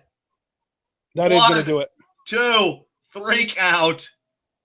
We still have 1 fall left, and it's the determining fall. The deciding fall. Brother, I'll tell you, I don't know anymore. It's funny. In premium predictions, I was pretty confident DIY had it, but when you see the Revival compete, you do ask yourself, how can this team be beaten? I know DIY did it, but that was 1 fall. You need 2 to win. Yep. And now let's take a look at this. It took them that long to get 1. How long is it going to take to get a second? Exactly. Because you know the Revival, those tag titles are their lives. It is everything they are about. And that's the thing. And it was an excellent point you made very early on in the bout. Gargano and Ciampa, they're 2 distinct individuals with their own unique personalities. Dash Wilder and Scott Dawson, they are linked at the fucking hip. I mean, and that's the thing. You'll notice, though, John, remember, Gargano was the one that got pinned. Ciampa was the one that got the pin. Right. And Scott They Dawson, are clearly building a narrative here of Ciampa being the superior fighter. But I'll tell you what, will it be time for Gargano in the 3rd and final fall here to really step up, to redeem himself, to step up? It really is gonna come down to Gargano, because he's either gonna redeem himself, like we're saying, or he's gonna cost them the titles, and it's gonna be bad news for Gargano. Look at how smart Scott Dawson is. He stole the tag. He ducks. Yep. DDT? No. Oh, wait, Ciampa. No, Scott Dawson slides out. No, still caught. Oh, my God, Dawson. That's so simple, too. No, he's still countered. He's got it. Oh, no, but Dawson, he's using Gargano's move to beat Ciampa. Oh, my God. Jesus Christ. And now Gargano steals the tag. That's how Gargano beat Ciampa in the CWC. That's true. That's true. Oh, flatliner there, almost a rope assisted. Wow. Gargano. Top rope. Oh, Wilder got the uppercut, though. Wilder got the uppercut. Look at Wilder. Oh, Gargano, though, with the super kick. Oh, my God. And now DDT. But he got the DDT. Oh, my God. Yeah, he did. 2. Oh, that might be it, though. No, it's not. Oh, man. Oh, Jesus Christ. And people were doubting this, whether it was going to be a match of the year candidate or not. Good Lord. And again, Gargano going for everything here. The slingshot over the rope. DDT. Bam. Wow. Oh, my God. I thought Gargano was clever stealing the tag, but Wilder able to get the uppercut to Ciampa. the Revival, they are the team to beat, hence why they are the NXT Tag Team Champions. Suplex here. Dawson lands on his feet. Yep. Standing switch by Gargano. Wilder hangs on. Wilder hung on. Steals the tag. Oh, my God. That was incredible. He even reached out for the tag rope. Oh, I don't know, dude. They might be able to get in. Shatter my Machine, God. maybe. One. Uppercut, two. German. Oh, Ciampa comes in. Oh, my God. I'll be honest. I thought we were going to see a miscue, and maybe Dawson was going to hit Wilder, but this team is so perfect. I mean, and when they have miscues, by the way, which they've had, they always quickly recover. And now Ciampa eats ring post. Oh, my God. That might be the deciding factor right there, because now it's 2-on-1 with Gargano, the perceived weaker link of the two, being the one. Well, I mean, Dawson just took a tag for himself. Wilder's got to get out of the ring here. I mean, Ciampa, you talk about eating ring posts like that. I'm not saying he's out of this thing for the remainder of the match. I can even see him starting to stir already. But that's got to be a bitch on the shoulder. And now look at this. Dawson just playing the mind game, saying you are all alone, Johnny Gargano. You are all by yourself. Ladies and gentlemen, this thing right here is what we call a classic in the making. Absolutely. And Gargano now fighting for his life because he knows it's his life. It's his last chance at the NXT Tag Team Championships. He's laying those forearms into Dawson here. Gargano with everything he has. Go. Watch him, Gargano, go. And look at that, though. Using Wilder. Using Wilder. Cradle. The tag. He tagged him, didn't he? I don't think he did tag him because the ref counted it anyway. And now look at Dash Wilder even checking. Wait a minute here. Oh, you know they're Wilder tagged Dawson. No, I think he won. Oh, he's got the title belt. Oh, but now Ciampa. Ciampa taken out. Oh, now the ref. But the belt, though, the belt. Yeah, Dawson still has the belt. Oh, he got him in the knee. With it. He got him in the knee. Yes. I thought Gargano. Submission time? Submission time. Submission time? Maybe. Oh, my. And Dawson, I don't necessarily agree with taking his time like this. He is bleeding. I can't believe he got. I think it's Gargano. submission there time. It is. Yep. There it is. Inverted figure four, actually. Wow. Oh, my God.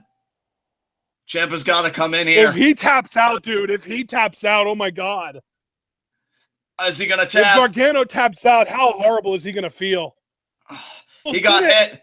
He got hit with the title belt. He's not going to tap. He's trying to fight it here. He's trying to fight it. Oh, come on, Gargano. Oh, my God. He almost tapped there again. Oh, he's not going to tap. He got it. He got there. He got there. Oh, my God. And Dash Wilder can't believe it. I mean, holy crap. You were talking that title belt hit Gargano right in the knee. I thought it was a done deal. What does this team have to do? They are tied at one fall apiece. Dude, that was freaking incredible awareness on Dawson's part. Not only having Gargano scouted to the point that he knew he was going to roll through and try and kick him in the head, but having the awareness and hand-eye coordination to place the belt where his knee would be. Oh, wait a minute. Are they gonna mock? Are they gonna go for a PCS? Are they gonna go for a PCS? Oh, and the miscue! I just got them saying earlier that they rarely have them. And now Shatter Machine there to Wilder. You've got to be kidding me. Is this how they're gonna win the NXT Tag Team titles? 1, Dash. 2. Oh, and he broke it up! Not Dawson broke it up! Yes! Scott Dawson the King! Scott Dawson the King! Are you kidding me? Oh my God! Look at Ciampa! Look at Ciampa on the outside. He looked broken up and devastated. Mistakes have never costed this team, and it hasn't started tonight. That was a big mistake. That was a big mistake, admittedly. But Scott Dawson to be able to recover in time, and now look at this Ciampa. Ciampa trying to get at him here. Referee though. I don't agree with this at all. And now, what don't you agree with, Ciampa? Well, yeah, Ciampa just having a temper here. And now what's Scott Dawson doing? Oh, rolls him up. Oh, he's not the legal man. He's not the legal man. No, and I think the ref noted. Oh, the ref saw it. Yes. Wow, the refereeing tonight has been so on point. Oh, and now look at this, the Wilder anyway. Oh, just like Brooklyn. Just into like the ring post. Gargano just got his. Oh my Wilder God, the leg. Oh my, he got his leg. The cut block, the chop block. And just like in Brooklyn, Ciampa got taken out. He ate ring post. Wilder is legal. He's the legal man for the revival. And now Wilder's gonna lock it. Oh no, Gargano. Small package. One. Jackknife cover. No. Jackknife. One. No, two. hooked it. Oh my Hooked it. God. One. Oh, Two. the crucifix. No. Now one. Jesus. Two. The crucifix pin. Two. Jesus. Oh, now the submission here. Gargano escape. Oh, Ciampa. Oh, but there's Wilder. Oh, no. Look at Ciampa. Are we going to get a double tap out? Oh, my God. But look at the revival hanging on to each other. Hands. Dawson is tapping, but Wilder isn't. Wilder's legal. He's the one that matters. And there it is. DIY win the tag titles. Holy crap. What a fucking match. Gargano escaped for the win. Jesus. Oh my God, Johnny Gargano redeeming himself. Crap. Oh, can I say it, John? I think you can, partner.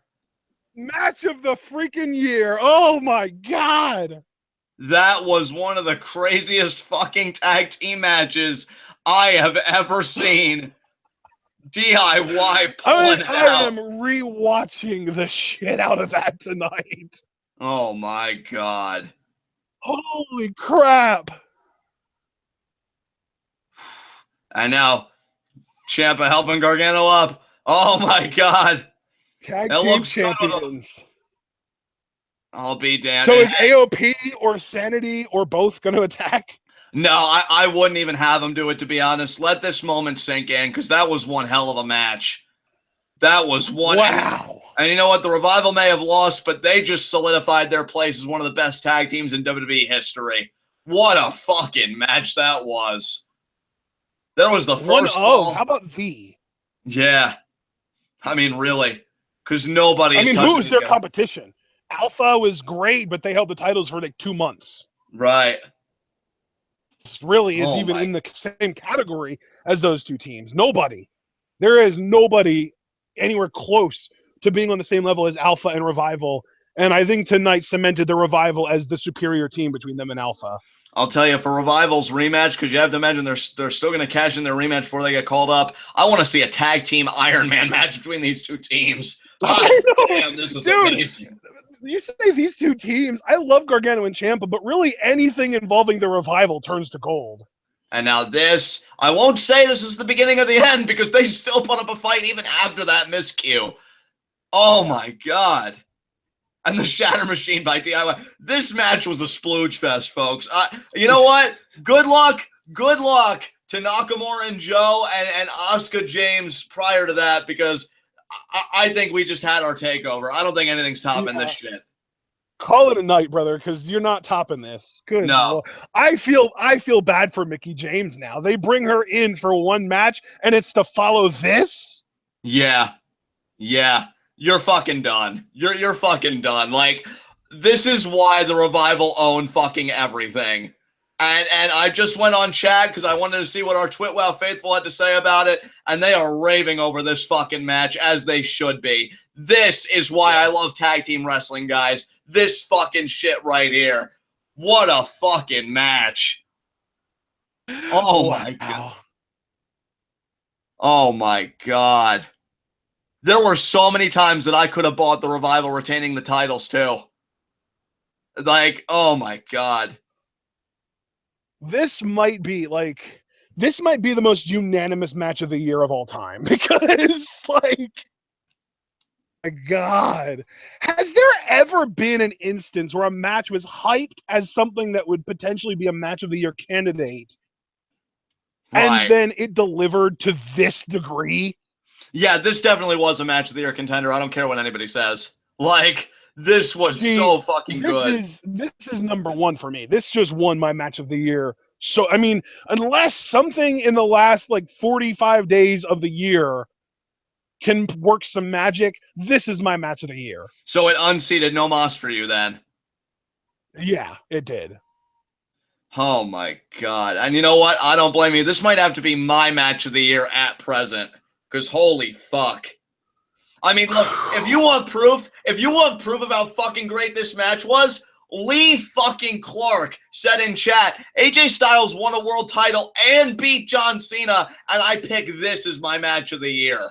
And AJ Styles has been a fucking like match of the year fucking machine with his bouts with Cena and everything. So that tells you everything you need to fucking know. Oh my God, this fucking match. That match is in contender for best match of the 2010s decade. Yeah. Dude, I gotta tell you, I'm gonna have a tissue box ready for the Revival getting called up because either I'm gonna cum my pants with how they're used or I'm gonna bawl my eyes out for how they're used. So I'll be adequately prepped for both reactions. Main roster WWE, do not, I repeat, do not fuck this up. What a fucking tag team. I feel like I care more about the Revival now than I did about Finn. Like, Vince, if you mess this up, I will physically kill you. Well, dude, and again, if you know their story like you and I do, and I'm sure many in chat do, these guys were jobbers even together for the longest time. And I guarantee you that was probably Jim Ross's match of the night. I bet you he loves the fucking Revival with how he romanticizes old school wrestling. And, like, that's my fucking thing. Like, these guys individually, jobbers. They originally came together as a team early on, still jobbing. And then they turn into this. Like, oh my. Remember Sylvester Laforte's Legionnaire? Yes. Oh my God. Oh my God. They're still raving about this match. And you know what? I'm no disrespect to the women. I don't even want to talk about this match. I still want to keep talking about the NXT title match. That was insane. Oh my God. Good, yeah. Good luck, Asuka and Mickie. Dude, you're gonna need it, sisters, because that was incredible. Dude, the Revival have just mastered what it means to be formidable heels. Because it takes so much to beat them that when the babyfaces finally get that win, you feel like you can exhale relieved. Like, oh, it finally happened. As I'll tell you, so many times in that match, I thought the Revival were going to retain the titles, even though we predicted DIY. And yet, that is nuts. And it tells a great story for the tag division, too, because AOP beat them in the semifinals. They won the Tag Team Classic, and now they saw the guys that they beat to win the Tag Team Classic or to, advance in it, win the tag titles. So you definitely know AOP and DIY are meeting down the road, which should be another great match.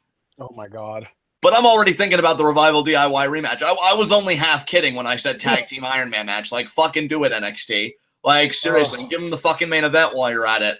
Because, like, dude, these two matches, yeah. I mean, here's the thing. I don't think the Revival are going to stick around in NXT long enough to have a rematch at a takeover. So I would just say screw it and do what Lucha Underground does with All Night Long and have the Revival versus DIY for an entire episode of NXT, and the most falls by the end of the episode wins. Yeah, I completely agree with you. Nobody in chat even wants to talk about this women match except to wish it good luck, which it's going to fucking need. Like, that match was so good, I don't even know how I can get in the headspace to live react to this match. Like, I'm not going to front anybody. I'm not going to lie to anybody. Like, that match was so good. I was spoiled by that match. And it really says something when everybody here knows. They fucking know how much I love Samoa Joe and how much you love Shinsuke. And I find myself barely caring about that match after what we just got. Oh, my God. Oh, man. Oh, my God, the old Mickie James music. I thought for sure they'd give her new music to kind of a down-to-earth character, but they're still playing her old psychotic music. Oh, wow.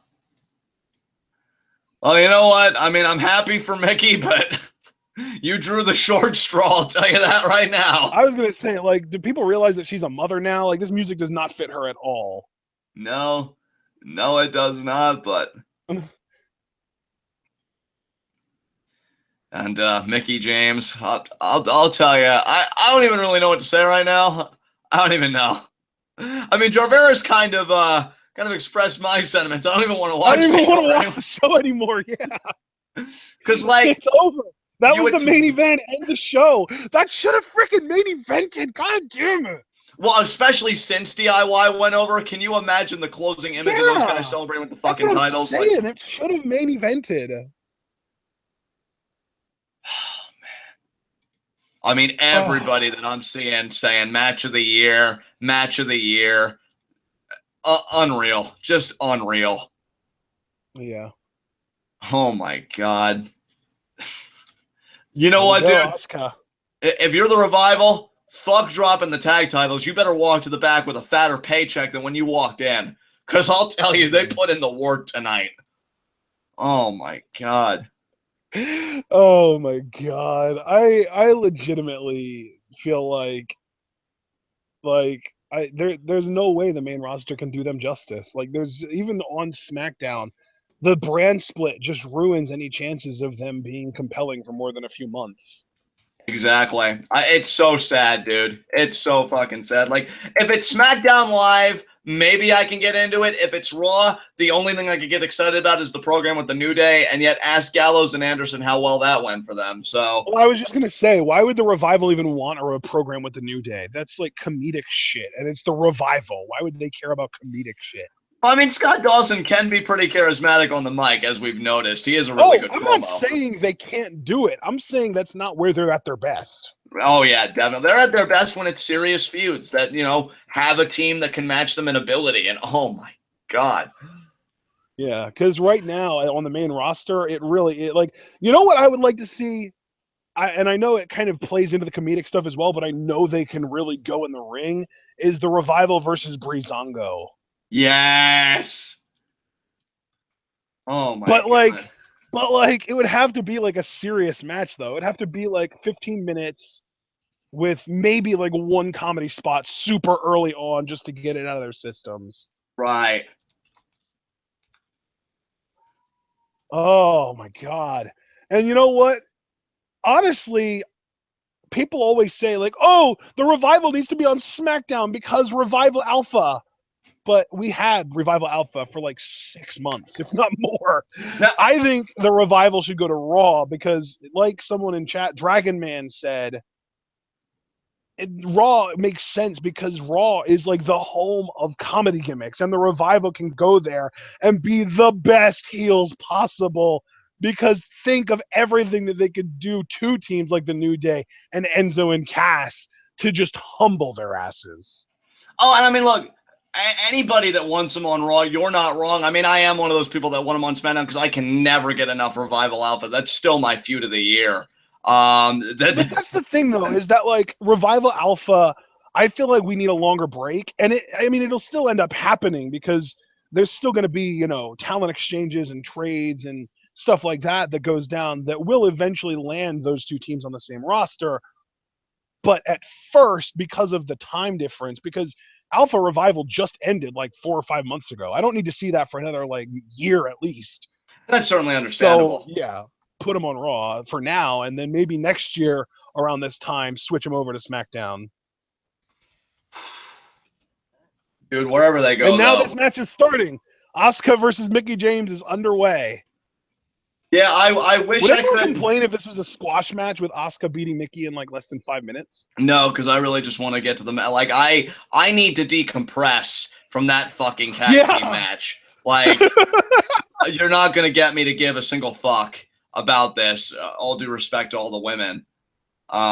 Just like, this is just one match that doesn't hit it for me. If it was Asuka Ember Moon, obviously I'd find it in myself to care. But I know Mickey's not winning. Like, everybody knows Mickey's not winning. Oh my God. That would make it interesting though if Mickie did win, because like I said, if Mickie wins, that means Asuka's turning heel. Right. But not like, kind of arrogant, sort of kind of heelish, but like full blown cheating to win heel. Yeah, I gotta tell you, the Revival and DIY. Mickie is actually stronger than Asuka. I did not know that. Look at that stare down those two are having there. Asuka turning her back on her opponent, the ultimate disrespect. I gotta tell you, DIY and the Revival really threw a wrench in my match of the year plans. I'm sorry. I don't care about this. I really don't care about it. But they threw a huge wrench. They threw a huge wrench in my match of the year plans because I thought I had my winner all locked up, but that seriously put it into question. That was. Oh yeah, what did you have? My winner originally, and it still might be Kenny Omega versus Naito from the G1 Climax Oh, Finals. that's right. Yeah, well, it wasn't the finals. It was the B block finals. Oh yeah, the B block finals. But still, I mean, I thought that match had everything. But then again, so did the match we just watched. So real fucking toss up for me. But whew, man. goddamn. Oh, Mickie James, nice cartwheel there. Nice arm drag to get out of it. Asuka tried with the kick. Snapmare takeover by James. And I haven't seen any of her work on the Indies. I mean, I'm guessing not much has changed from the Mickie James I remember, but I think she's just a little bit crisper in the ring. Like, she's not so all over the place and sloppy. Right. And Asuka there, taking a little bit of a breather. Nobody's ready for Asuka. Yeah, you know, she's just kind of calling a timeout there. And yeah, that kick to the face. A little rough on the button there. You still got it, Chance. Oh, man. I thought Canada were, like, you know, in the know wrestling fans. I thought that they, like, kept up with it and shit. I mean, I guess you miscategorized this country, brother. And now holding the rope for Asuka. Mickie James probably thinking to herself, don't let the pregnancies fool you. I never lost it. Oh, and she goes under the middle rope. And now the smiling. The disrespect, John. You can feel the tension. It's so high here in Toronto. And now tie up there. Yeah, even the Twitter stream down below, they don't give a fuck. They're talking about DIY versus the Revival. That's what everybody's going to be talking about when this show ends. Twitter stream? You're on Twitter too? Well, no, I mean, you're talking about the Ticker Twitter Tape, I stream should say. On Takeover. Yeah, on our network there. Yeah, the Twitter Ticker Tape. Just talking about Twitter Ticker Tape. I love that. The nice Fireman's Carry takeover there by Mickie James with control of the arm. Oh man.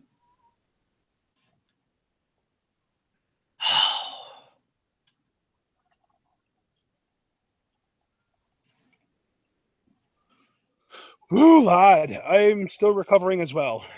Yeah, I'm really sorry, guys. I'm hoping that you guys are recovering with us. I know Jarveris had my back that he just cannot care about this match at all. Nice hip attack there by Asuka. Sends Mickie to the floor. That was a lot of ass meeting face right there. And now Asuka. Oh, now Mickie. Asuka inviting Mickie back in. Oh, yeah, I can dig that. You think Mickey's going to go into the middle rope as well? Or is she going to, like, punch Asuka to take advantage of the situation? Yeah, she may punch Asuka and be like, well, screw you. Or Asuka may even hit her.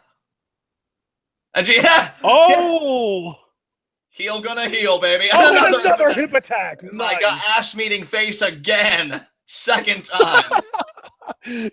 You should never, ever go ass to mouth. No. And now Asuka. Could it be a third time? And the ass. Oh, it misses. Went for it. It misses. I mean, even Taguchi misses every now and again. And there's the Rana, yep. Oh, man. Get back in the ring, Mickie. Yeah, Mickie cannot win the belt via countout. Whatever. But I mean, hey, Mickie, if you want to blow your own chances and we get right to the main event. Oh, nice. Oh, Asuka caught it, though. Asuka caught it. Ankle. Is she going to German Mickie on the floor? That'd be ridiculous. Yep. She is. Oh, my God. Oh, my God. Damn, Mickie, you tough. Yeah, well, Mickey's dead. That's it. Let's get to Nakamura Joe, huh? That was a good fight Mickie had. She looked good for, like, I don't know, 3 minutes. And yes, I did hear myself say 3 minutes for the record. Now Asuka just kind of posing in the ring. Nobody is ready for Asuka except Ember Moon. Oh, man.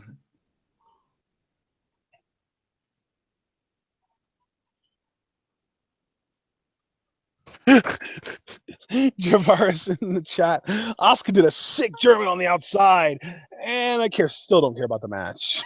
See, like, dude, this is why that match should have freaking main evented. Damn it! How can anybody give one iota of a fuck after the masterpiece we got? I feel like I just had sex. That match was so good, and this is just merely the after sex cigarette. This is the postnatal cigarette. Exactly. Post-coital cigarette. Damn it. Exactly. Words. Yeah, I ain't giving birth. I ain't a fucking seahorse. Oh my god. References that dig so deep. And now Asuka, they're just laying in the forearms. Like the Revival and DIY laid the proverbial forearms into this show because ain't nothing gonna top it. Oh, man. But guys, I'm struggling. Asuka's so insurmountable, but you have my back, right? Oh, I'm sorry. I was thinking about something else. What would you say? And now Asuka's still attacking. Sorry, I was distracted. I was rewatching DIY. Oh, now Asuka. Not necessarily an octopus stretch. Almost kind of like a modified abdominal or something here. All tied up in the ropes. Yep, it's abdominal stretch. Asuka's definitely acting kind of heelish here. I wouldn't put it past them to have Mickie win this. Paul William Gregory, it was better than sex, I think. Well, Paul, I'd be very interested to hear about those encounters that kind of, cause that self-doubt, but I don't necessarily think this is the place. Although earlier I did tell Paul on Twitter that I do find him both very honest in the face and handsome, so I'm sure that's not a minority opinion. And now Asuka with the shoot kicks. God, what is happening to live reactions right now? As Mickie James is just getting taken to task here. Oh, Asuka firing up. Jesus. Oh, now Mickie. Is Mickie going to go for the ankle? No, she's not. Boston Crab. Mickie. Crab. Yeah, that half crab. Half crab never works, Mickie. It never works.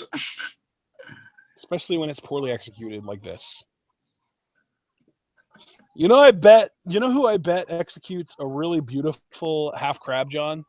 Who's that? Scott Dawson. You're damn right he does. And I'm sorry, I'm just laughing in chat because Paul, and he did tell me that too. I legitimately blushed, and then Paul and John on TV. Yeah. Oh, yeah. Yeah, she's coming back soon, though. Did you actually hear what she posted on her Instagram today? Yeah, she had a herniated disc pressing on her spinal cord. That's brutal. She was almost paralyzed. That would have been horrible. Yeah. She considers herself very thankful that she wasn't paralyzed, as do all of all of us, I should say. And can't wait to see Emma back in action. And now Mickie James going to try and capitalize on using that Emma lock on Asuka. I wonder if Mickey's going to try a belly to belly. Like everybody that Asuka beat, Mickey's just going to bring a move from their arsenal. It's kind of like when Yuki builds a deck with each one of his friends. Mean that she's going to throw some legitimately hard-looking work punches to make fun of Dana Brooke? Maybe. I mean, I guess she can do, because Dana does have a pretty cool finisher. Maybe they'll do that Samoan driver. Maybe. I hope Asuka isn't legit injured and she's just selling. Yeah, I think she's selling, bro. I think she's fine. WWE would be like, no, you're all we have. Yeah, she is. The attempted backfist missed. And now Asuka is going to smile. Wait for that smile. Oh, boy. She mad. She real mad. Just kind of licking the lips slightly like, oh, yeah, finally. Oh, Mickie, though, not having any of that shit neck breaker to Asuka there. Oh, my goodness. Look at this. Look at Mickie getting the offense in, getting her shit in. Yeah, Mickie's like, fuck you, Asuka. I ain't scared of you. And a back elbow there. And yes, Lee, we did see the thing that they pulled out of her back, and it was like a solid inch plus long, like inch and a half-ish. Yeah, it was pretty ridiculous. Asuka missing the crossbody there. Mickie James flapjack. Flapjack over easy. Kept up there by Mickie James. Did she always do that? Is that like one of her signature moves? No, that's a little new for her. Oh. Now Mickie James taking in the Toronto crowd. Yes, I'm loved. I mean, maybe not as much as Trish was originally supposed to be here, but I'm a good alternate. And she got it. I mean, after all, I'm actually here and not pregnant. That's the good thing. Yeah, I got the baby weight out of the way already. I'm good to go. And now, James again, we're going to see the senton off the top.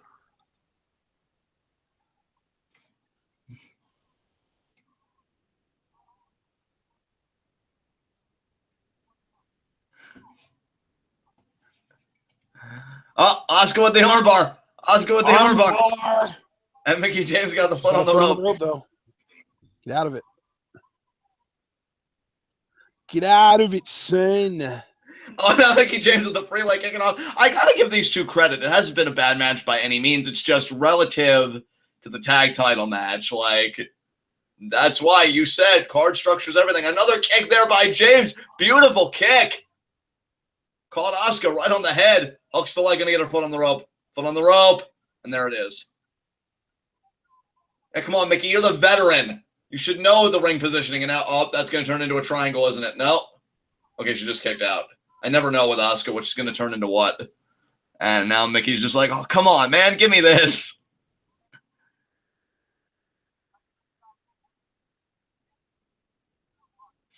Oh, Mickie, I think, maybe ready to put this thing away. I wonder if she still uses that DDT. And she does. She's calling for it. Oh, Asuka.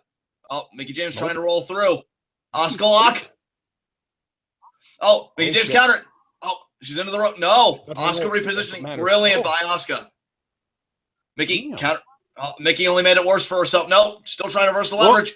Two. Oh, pin. Asuka still, though. Oh, now Asuka's got it. Now Asuka. Oh, that's going to be it right there. That's it. That's it. What a sequence, though. Again, not a bad match. It was just ill-fated place on the card. Yeah, that should have been the second match, really. Yeah. If not, really, maybe even the first match.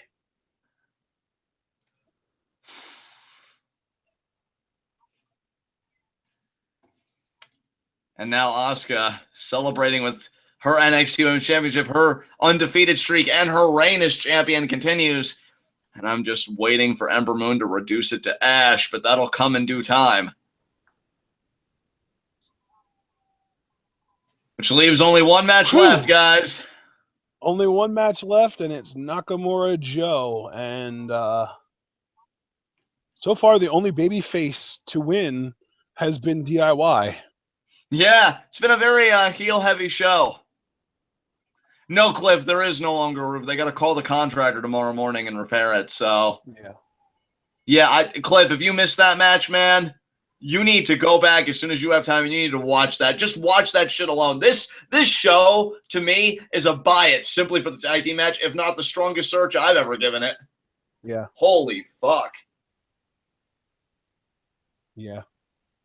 Yeah, Mickie, do the obligatory handshake. If Asuka was really heel, I would like her to buy the network so that you can see the DIY revival match. And really, if you're new to the revival, watch that match and then go back and watch all their other stuff because they're the most amazing tag team ever. And Asuka, yeah, not even shaking the hand. Asuka really has embraced being a heel. That is fucking sweet. It's going to make it that much sweeter when Ember beats her. Your arrogance will be your downfall.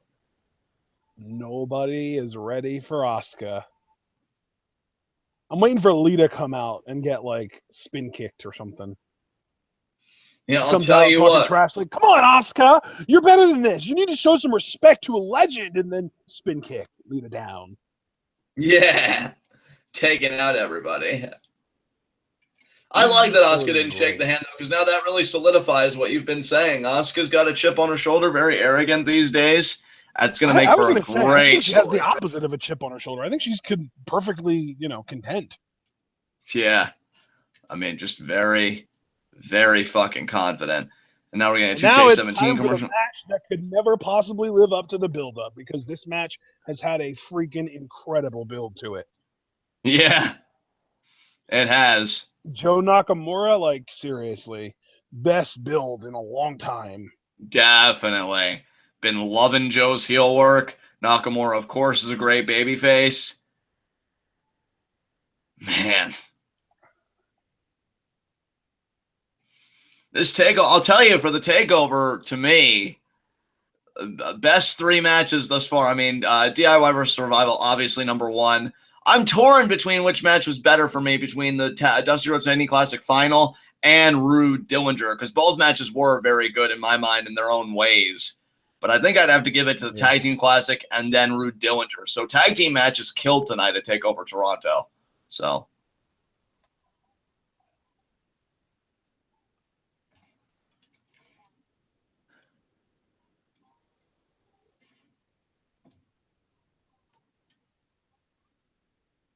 And now, see, everybody filling Cliff in on how DIY versus Survival was tag team perfection. Oh, man. Joe Nakamura. Oh, that's awesome. Hey, Pat, how you doing? You sounded like CM Punk. Hey, Colt, how you doing? Yeah.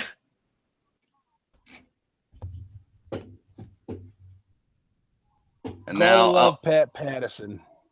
First ever Intercontinental Champion, baby. And now Joe Nakamura. Here we go. First ever openly gay wrestler, too, I believe. Yeah. NXT Championship up for grabs. Samoa Joe, a man possessed, wants to be the first ever 2-time NXT champion. And I did predict Joe to regain the championship. Roode winning at the start of the night. I think it puts a major dent in it. But, hey, anything can happen, so we'll see. Nakamura. It's totally going to be Nakamura. Yeah, Nakamura has been damn near untouchable. You just got to wonder, though. I mean, if Roode was to be the next NXT champion, how the hell would he even beat Nakamura anyway? Have to be through some cheating means, I'll tell you that right now.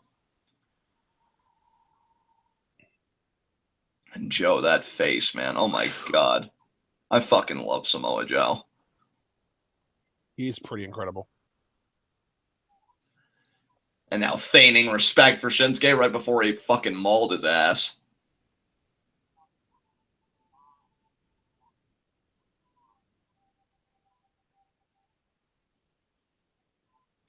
And now Shinsuke.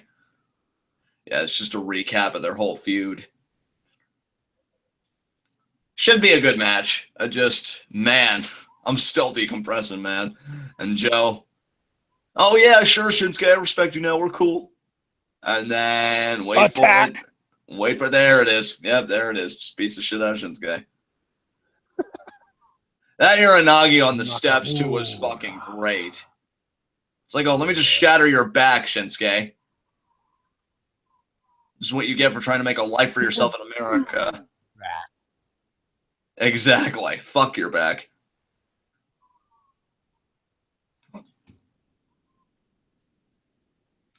And there's that Uranagi. Yep. Same one took out Nakamura and made Regal pull out his angry face. How dare you take out my NXT champion?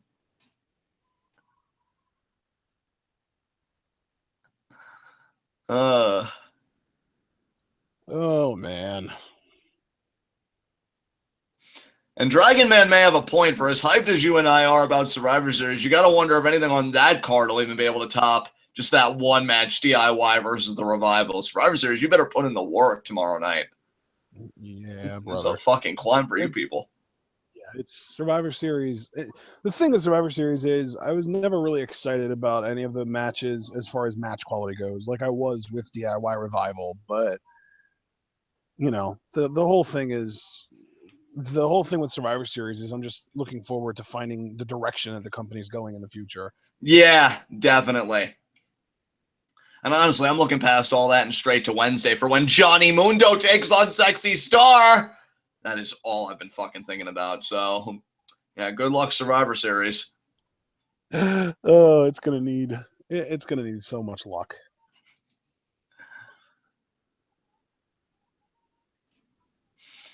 Oh, man. And they're still seeing this video package. Man, that freaking tag match took so much out of me, I'm starting to yawn. Like, the rest of this show just isn't anywhere in the same stratosphere as the tag match.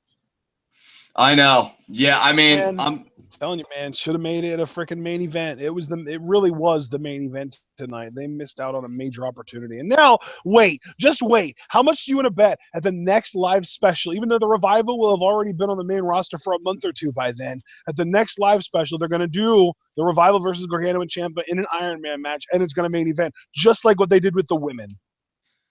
You're probably right.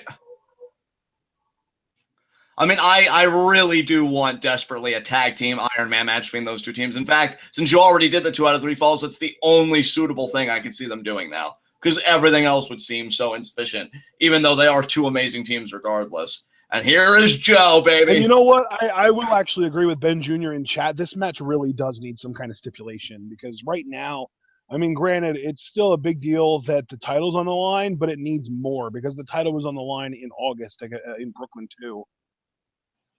Yeah, I mean, I'm telling you, man. I don't know why this match didn't get a stip. I agree with you. I agree with Ben Jr. I agree with everybody that's been saying that this match needs a stip, and I know quite a few people have been vocalizing it. Because, I mean, you're talking about Joe. He took Shinsuke out for weeks, and Shinsuke even returned with a neck brace before he had a really badass moment where he pulled it off. Like, when you do a story where one component of that story is, oh, I almost ended a man's livelihood, you can't just turn to me and then say, oh, this is a standard one-on-one match. Because how am I even supposed to believe kayfabe that these guys are going to be able to fight within the rules? Because if I'm Shinsuke, I want to rip Joe's head off. So, yeah, I think it just being a standard match, it doesn't work on any level. So I have to agree with the people that have been, kind of voicing that sentiment for sure. But Joe looks focused as fuck, though. I'll tell you.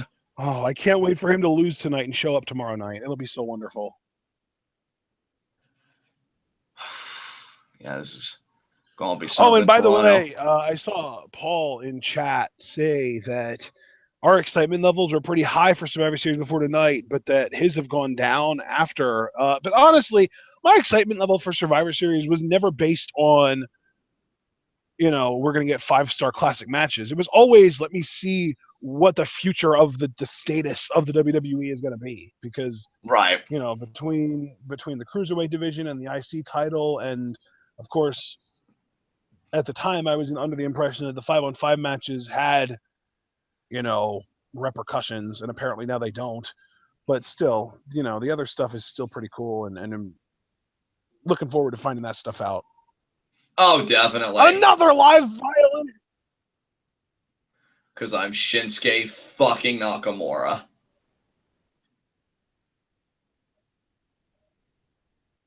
Man, he just has an it's really easy to forget that Nakamura is even in NXT, much less the champion. But, it's still Shinsuke freaking Nakamura, right?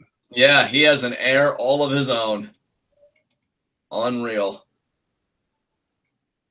Man, I hope one day he trades in that NXT championship for the WWE championship, because that man is he's fucking incredible.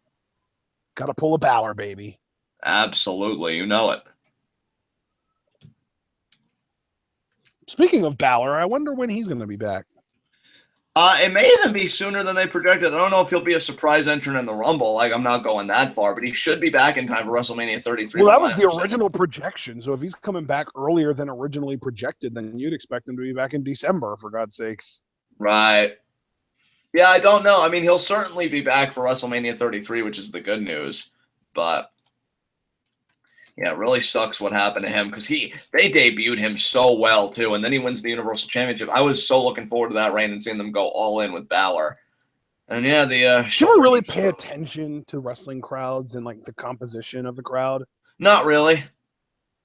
I do, and I've noticed that the NXT audience is very, very heavily male dominated. I guess it's not too surprising though. But it's just funny though, because the whole women's revolution really did start in NXT, so you would expect them to have a bigger female audience, but they just don't. Right. Underground has a pretty big female audience. I'd say Lucha Underground's 60-40 men to women, whereas NXT is 85-15. Yeah.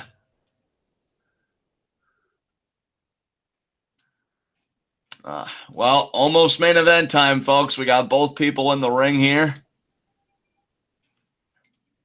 And, yeah, Nakamura, I'll tell you. And then now the violence followed him in the ring. Guy's a fucking rock star. got a whole ensemble of violin So players this the time. violinist all the way on the left is absolutely killing it. The dude on the left is freaking awesome. Yeah, he's definitely into it for sure. And now I with this also, angle, he's on the right. Like there's a female in there with long blonde hair that's whipping her hair around like crazy too. And the dude that's on the same side of the ring as her is really into it. It's awesome to watch. I'll tell you, folks, Joe, he kept it very simple. Shinsuke, everything with that man is a production, and I love him for it. Oh, man, he is fucking ready. He wants to knee Joe's face off. There it is. Yow! Yow! And Shinsuke is ready to defend his NXT championship. In fact, am I mistaken, or is this actually Shinsuke's first title defense? It's crazy to think about. Yeah, it's crazy to think. It already feels like he's held the belt for forever already, but maybe that's just because I want him to just conquer the world. The time just slows down. The crowd is still singing Nakamura's theme song. I love it. And I think Joe just pantomimed that he was going to put Nakamura to sleep. I don't really know if I'd be talking that shit, Joe, when Nakamura put you to sleep in Brooklyn after a Kinshasa. So... I love that Nakamura is just stretching. Like, yeah, whatever, Joe. Screw off. Yeah, his face even says, I really didn't want to defend my NXT championship, but it's a living. And Joe's just like... I feel like his face just says, Joe, I didn't have to do this, but, it's kind of my job. So get in here so I can whip your ass. Exactly. Oh, man.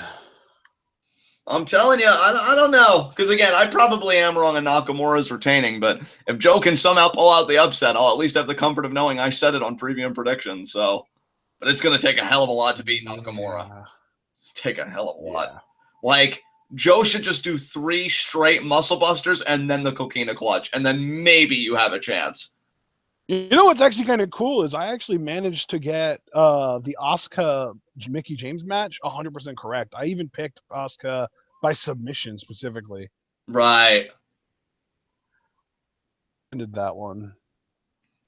And Joe, I mean, me personally, guys, if the tone of this match is any indication, you're not going to see any lockups. You're not going to see any fireman's carries. This is going to be a match predicated primarily on striking to me and on these two guys just wanting to rip each other's faces off. And now with Nakamura, though, just that look like, oh, okay, I'll take off my jacket. It's just a party to him all the time. And not in like the cartoonish but still wildly fun Adam Rose way. No, it's just this guy is living the fucking life. And it doesn't even faze him. And Joe, like, still so serious. And Nakamura's like, I beat you once, so beating you twice, no big deal. And that's what it's all about. NXT Championship, baby.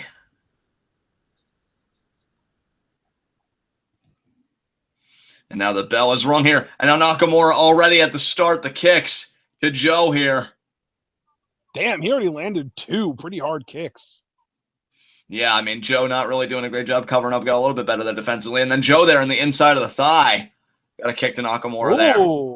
Yeah, that really affected Nakamura too. And I'll tell you, it would be smart by Joe in my mind to really isolate the limbs of Nakamura because, again, Nakamura is a limb guy, whether it's a limb advantage reaching for the ropes or just his offense with his knee strikes. You take out the limbs, it's very good chance you could beat Shinsuke Nakamura. It's still an uphill climb, make no mistake, but you're certainly doing yourself a good service.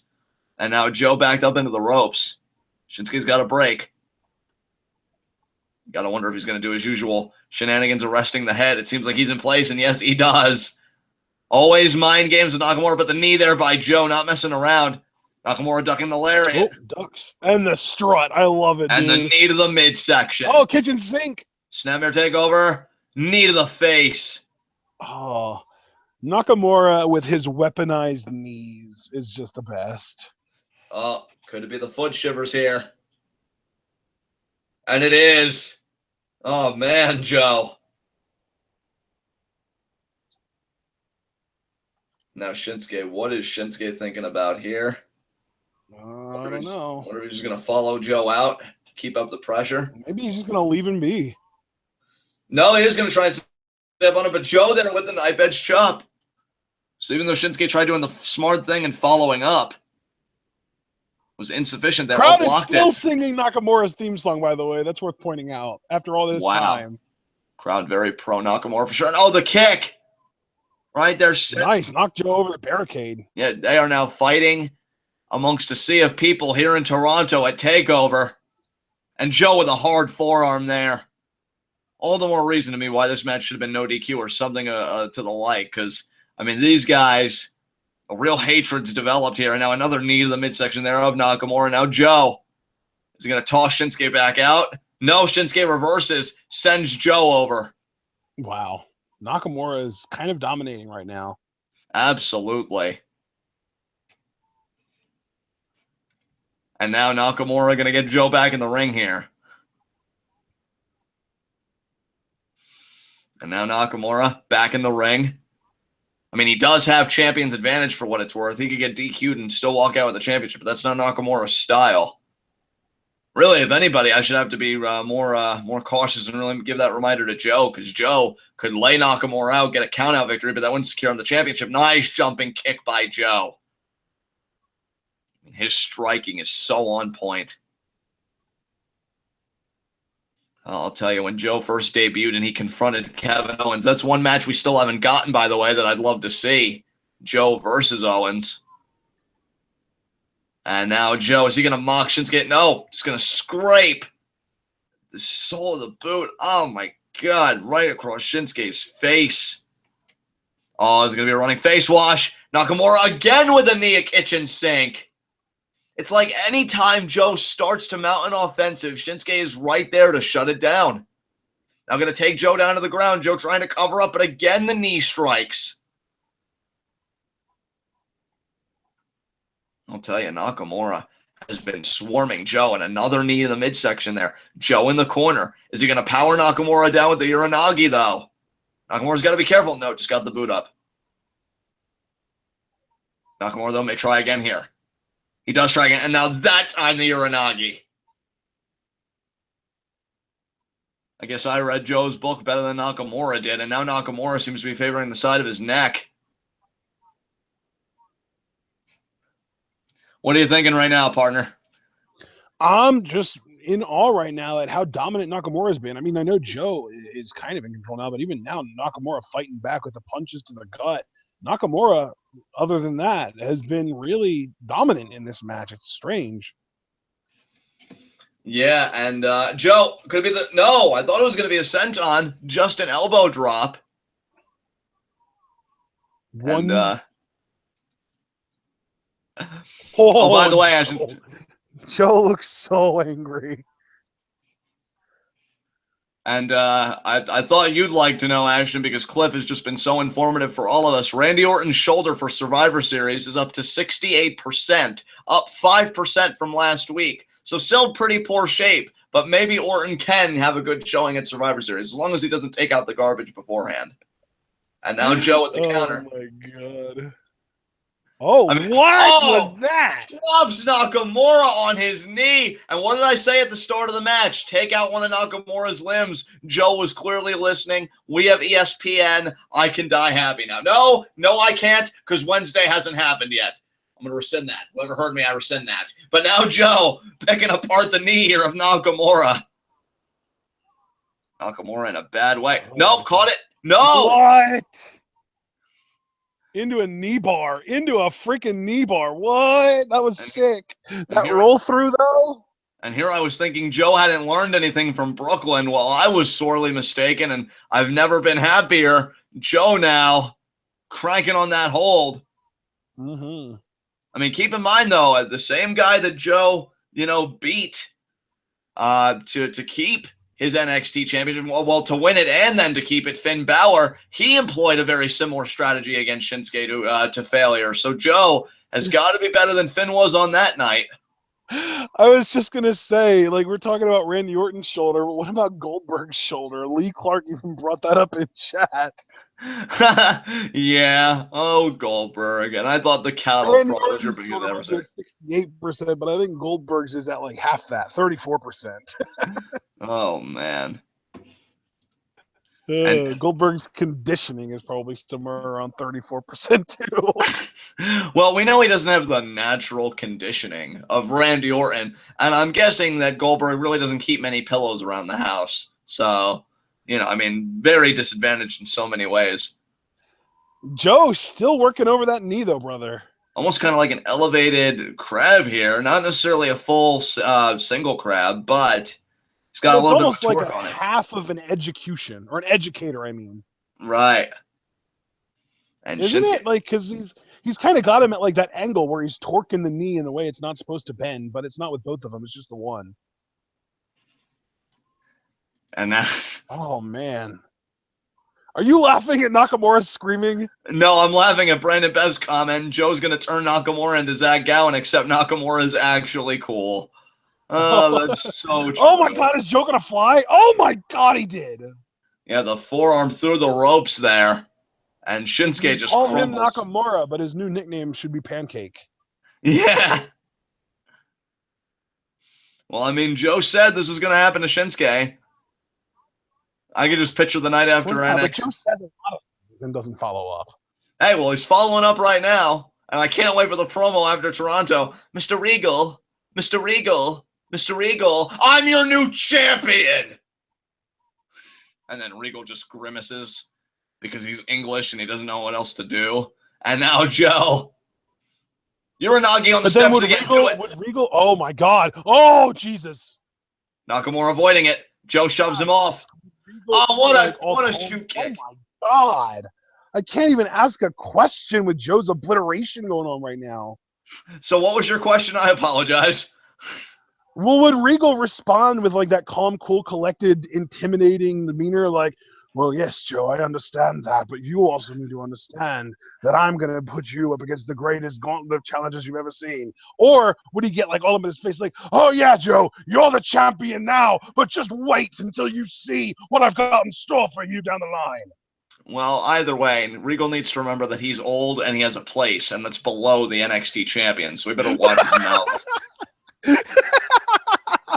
I love that immediately, no matter how well respected a veteran of the wrestling industry he is, the fact that he's old just overrides all that, and immediately your mind goes to he's in the way. Yeah, fuck his oldness, man. And now Nakamura another knee in the midsection. Joe ducks the kick, but the rebound kick, Shinsuke caught it.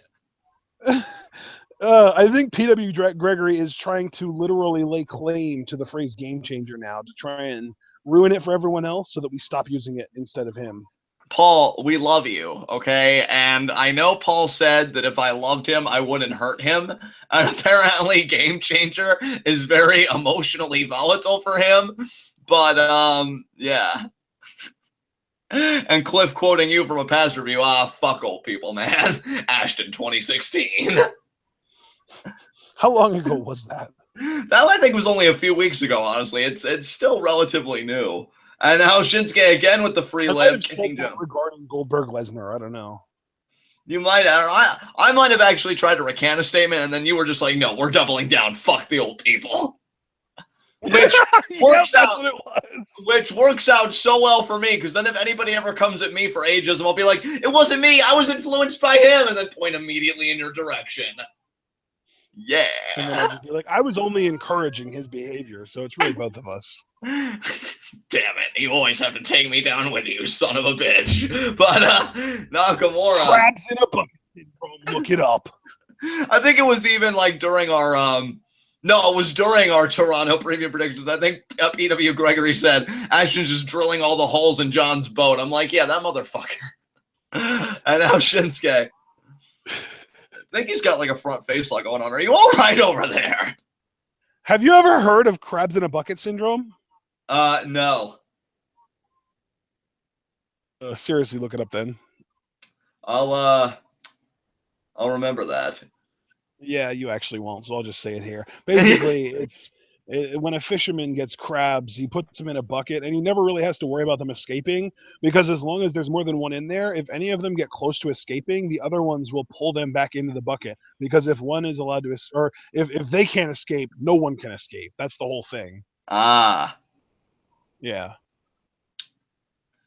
And Joe getting frustrated here that he's had a game plan that he's worked to perfection and just still hasn't been able to put Shinsuke away. Here we see the replay here. What a senton this was. Capadonna? I have no idea. Oh, yeah, I don't know either. And look at Joe maintaining control of the legs. Oh! Oh, yeah, into a double crab. Yeah, good. High angle crab, though. Look at that. He's got the thighs hooked for the crab. And now look at that transition to the STF there. Damn. Beautiful. And that's a true STF, not an STS. And Joe is just really wrenching on it there. Now he's going to separate there. He's going to transition. He is into a crossface. I dig it, Joe. I see you, Joe. I see you. And Shinsuke, man. These transitions, though, John? I know. I mean, well, that's Samoa Joe for you. Nobody ever questioned his wrestling acumen. They only questioned if he could beat Nakamura. Nakamura reverses it. And Joe trying to maintain control of the arm. No Shinsuke. And now Joe has his arms clasped here. Armbar. Oh, but look at Joe, though, regaining the leverage. Kick out there. And now, nice snap power slam. Hooks the leg. Holy balls. And Nakamura kicked out. Wow. I mean, there was never any question that Nakamura was kicking out of that since it was just a power slam and not a finisher, but still, that was a really powerful power slam. And redundancy be damned. Indeed, indeed. And Joe now, let's see, is he going to be thinking about maybe that kick in the corner setup for the muscle buster? No, Nakamura. Oh, wait, though. There's the kick. Oh, but Nakamura couldn't even remain in position, almost fell out there.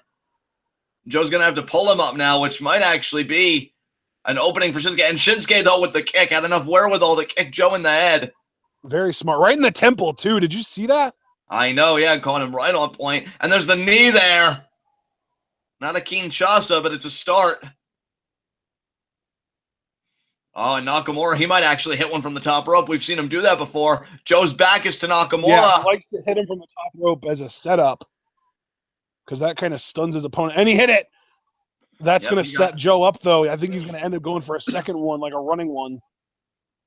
Definitely. And right now, maybe even to the back of the head. Yeah, I mean, Shinsuke isn't running anywhere right now because I guess just from damage done to his neck earlier, the back of his head, and really the fall, it seemed like he had a bad bump there, and Shinsuke not able to capitalize.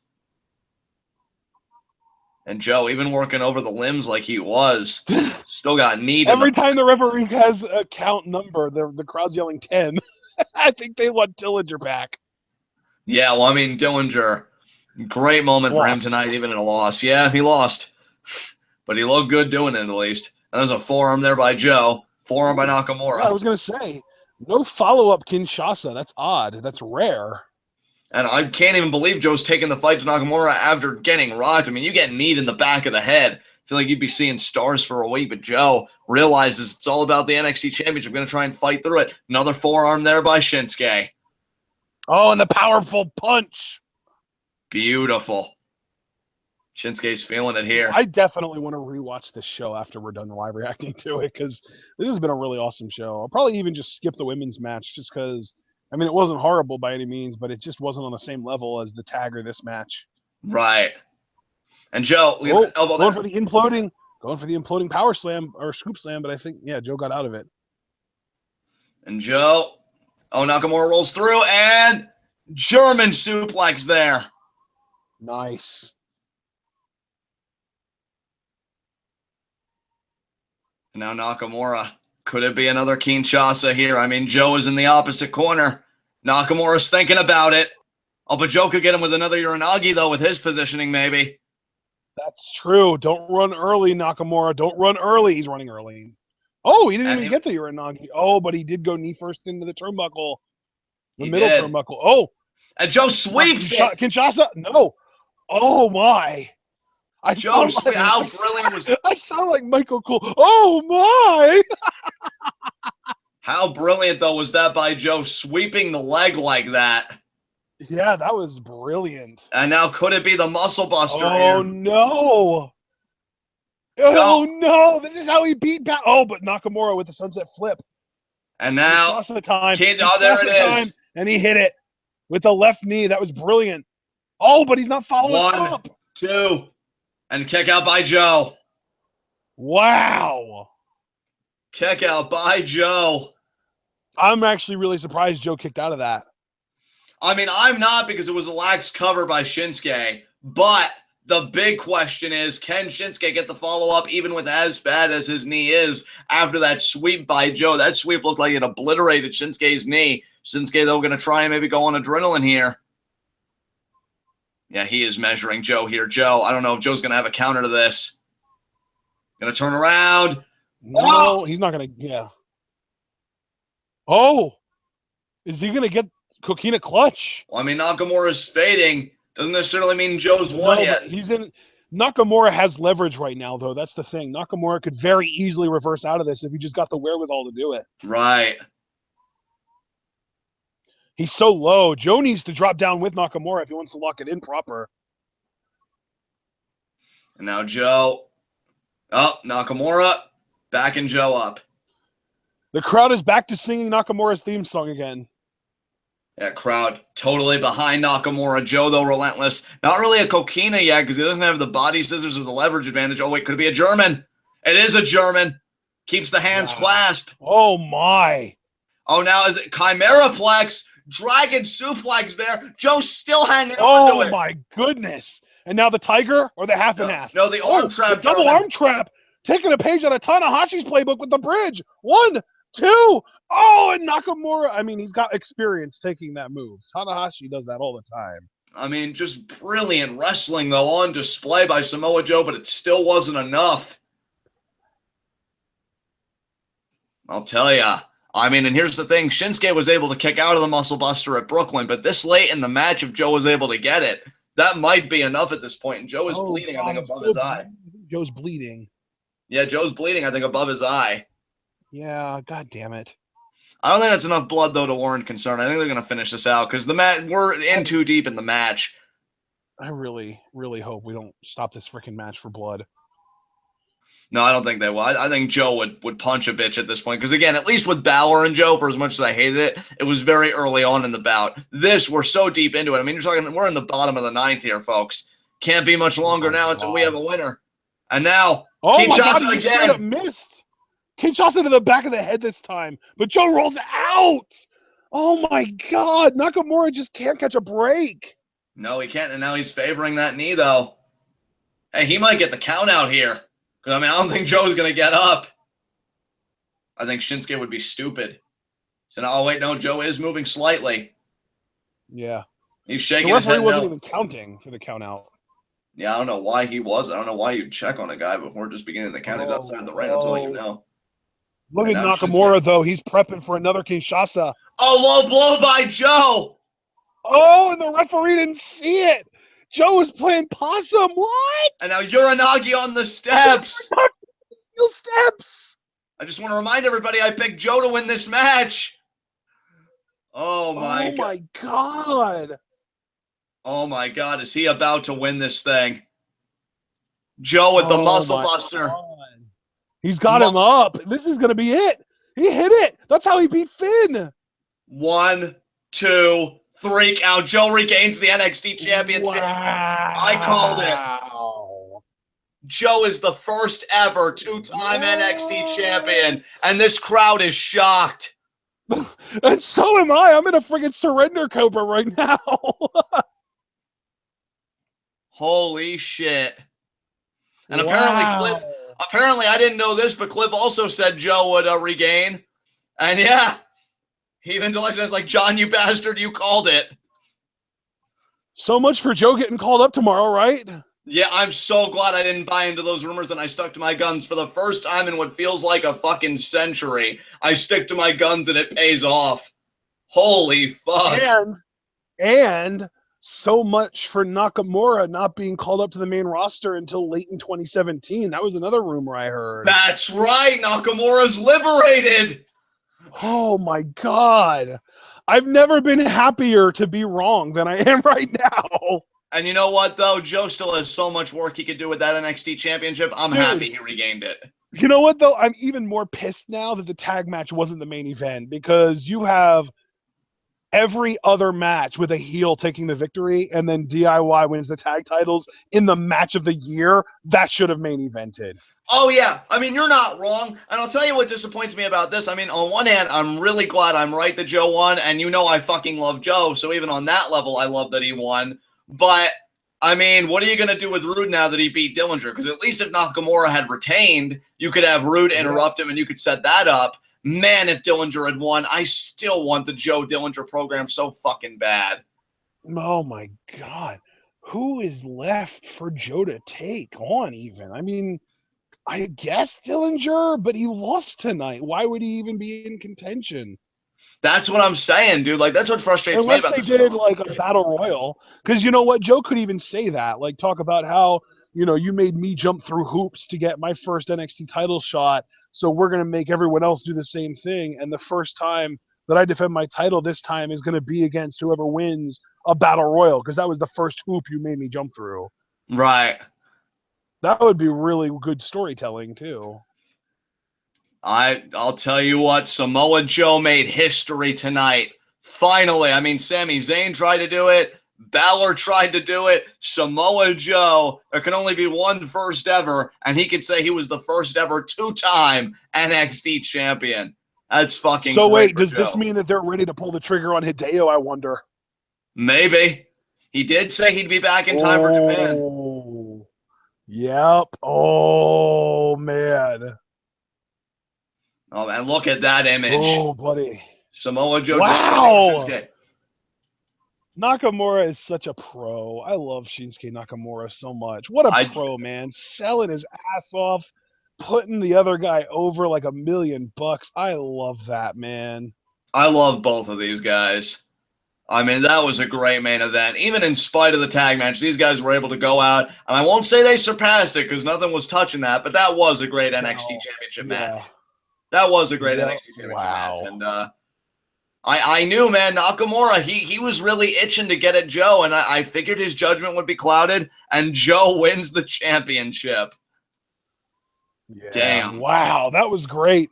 That was a great freaking show, though. I mean, the tag match obviously was the highlight, but once the women's match was over, I feel like that maybe even they intentionally put the women's match in between the tag match and the world title match because it really was kind of a cool-down match. It wasn't like a piss break match. I won't go that far, but it really was a cool-down match. You knew who was winning that match going into it. There were no,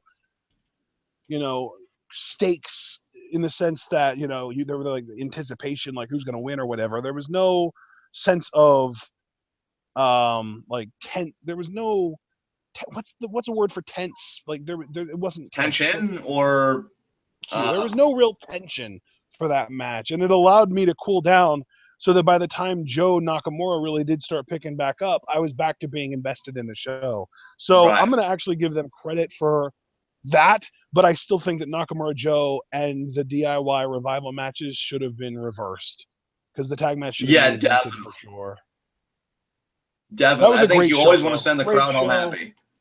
Yeah, exactly. And that's another thing is 4 out of the 5 matches, 4 of them had heels winning, and the only one that didn't was the DIY revival match. So yet another reason why they should have main evented. But regardless, we have new tag champions and a new world champion. And I think our next live special is going to be in Japan, and I think that is going to be one hell of a special show. Now this was a special show as well, but I think the next one is going to be ridiculous. Oh, that one's going to be great, guaranteed. This was so good. This was so good. And we don't give school letter grades to these shows. We give what they were worth. If they were worth your time but not your money, we'll call it a search it. If they're worth your time and money, we'll call it a buy it, and I'm calling it a buy it. Buy the hell out of the show. But really just buy the network for $9.99 for 1 month so that you can watch the show, and specifically so that you can watch DIY versus Revival. It was an amazing match. And really the whole show was good, but that match was the amazing part.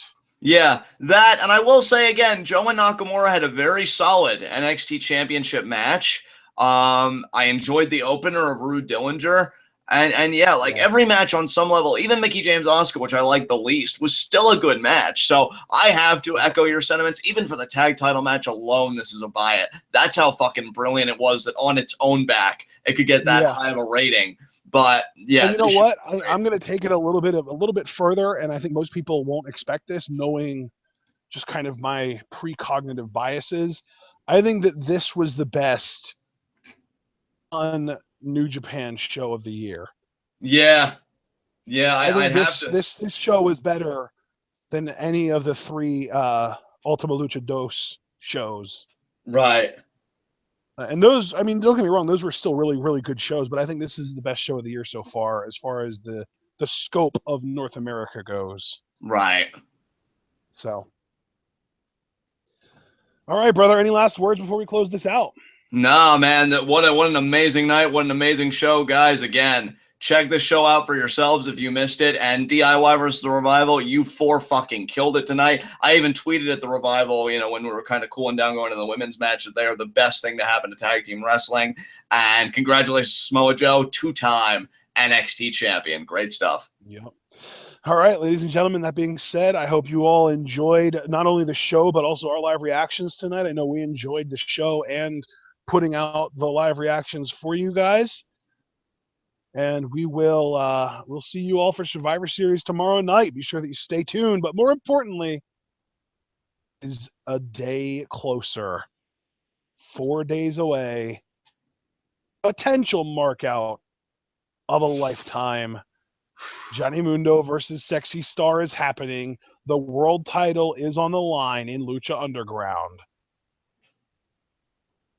And if Johnny Mundo wins, you will bear witness to the greatest mark out you have ever seen in your entire lives.